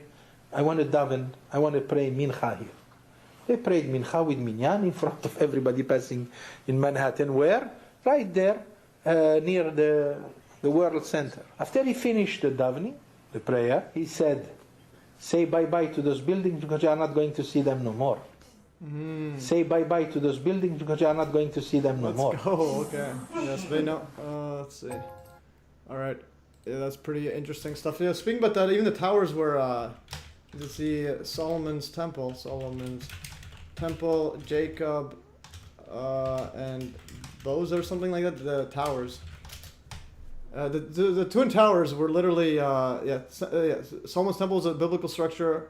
Boaz and Jachin were the two pillars of the Solomon's Temple. So, and it's literally, you have it in everything, all occultism. You have the Twin Towers, and then this is at Solomon's Temple.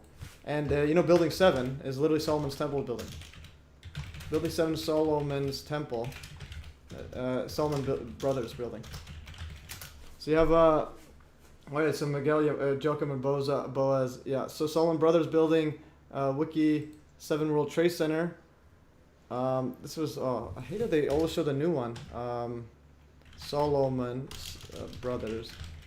Original. Just show the original, my goodness. Okay, Brothers. Yeah, so it's also called the Solomon Brothers building, so it's very similar to Solomon. And it's literally stood just, I think it was, let's see the World Trade Center. Yeah, so you have Twin Towers 1, 2, and you have Solomon Brothers building there, and these are the Jacob and Boaz. It's similar to the Freemason, how they set up, has that everywhere. And you get the Twin Towers. But anyways, and this is some more Freemasonic occultism, Rosicrucian book, yeah. So you have the Twin Towers, and 2 becomes 1, and so yeah, so you got that rabbi guy knows about it. Breakfast in America, Supertramp, interesting LP cover, in case anyone sees it. Let's see, I have a quick, I want to end it, but it's some interesting stuff here. See what Gabriel says here. This was Supertramp. All right, let's go. Why is it backwards? 9/11 backwards. Holy. Okay, now the designs for new WTC in April 2000. Yeah.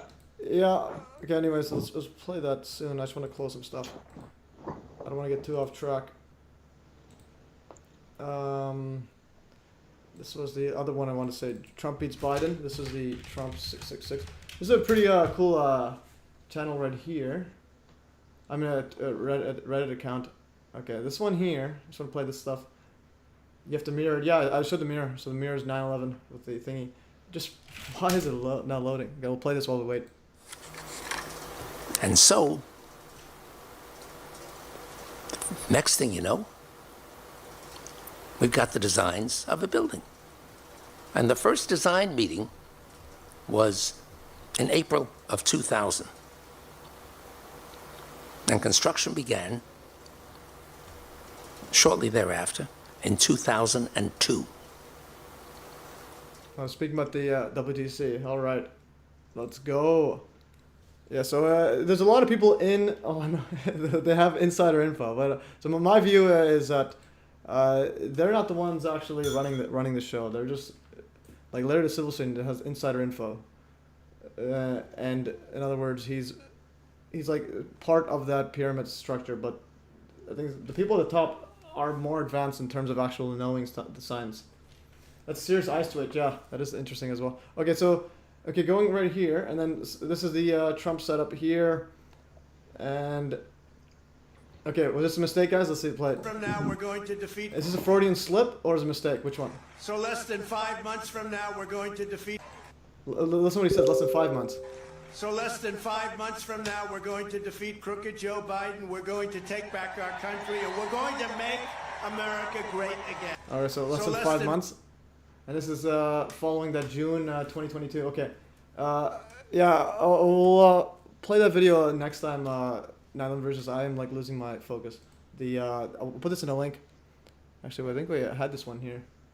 I'll put this as well. Osama. Who gave the script to Osama bin Laden? This one right here. Watch this, guys, as is your homework. Watch that. I got that from 9/11 Revisionist. Osama, actually, my plate, actually, we'll play that. We will continue conflict between what Navy commandos last year trove of in a U.S. compound called treasure trove of documents grabbed from that compound.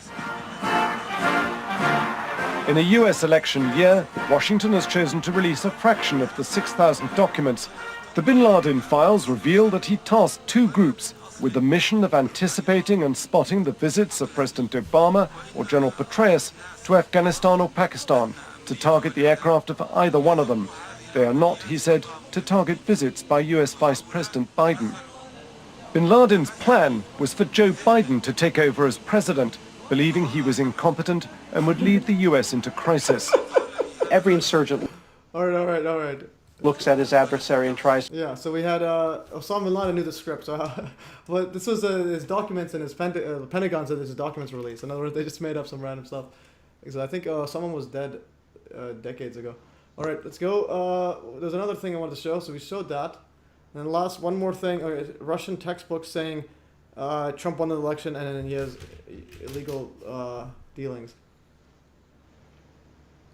Okay, this is Hindu Times. But yeah, this is actual. Russian textbooks for children. Donald Trump denied U.S. presidency. Biden cheated. That's what they show. So some. Yeah. So in this Russian one, so if you know any Russian, this is the guy saying.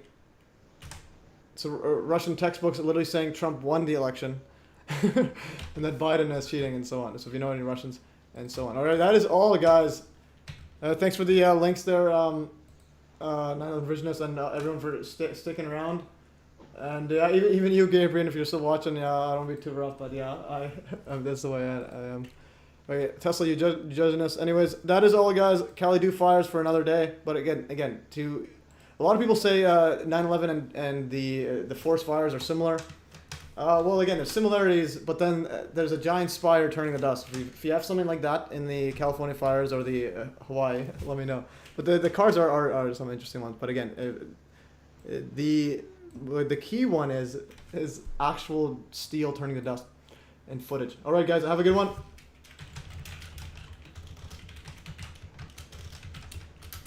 Okay, happy New Year, and New Year's gonna be pretty epic, guys. World War III election, fake U.S. elections. What's with the gun? That's rude. Okay, guys, have a good one. Yeah, happy New Year, Gabriel. Anyways, Niall Revisionist, thanks for showing. If you're still here, you wanna say wish everyone well. All right. Yeah, man. Happy New Year to everybody or whatever. I'm sharing a quick article that I wrote with regards to the Maui fires with relation to just 9/11. Just shared it with you on Telegram or whatever. Yeah. People can read that, and then they can listen to Dr. Wood with regards to with the fires in California in 2017.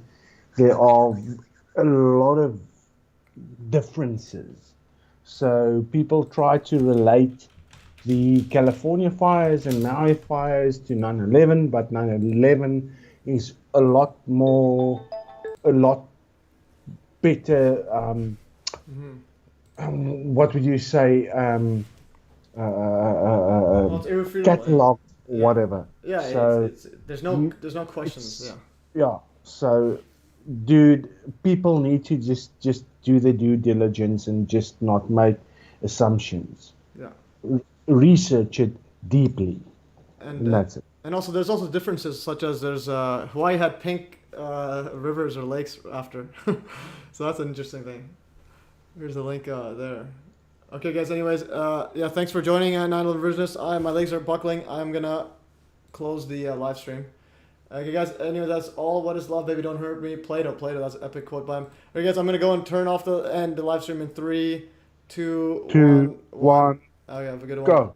All right. So 9/11. You're still here.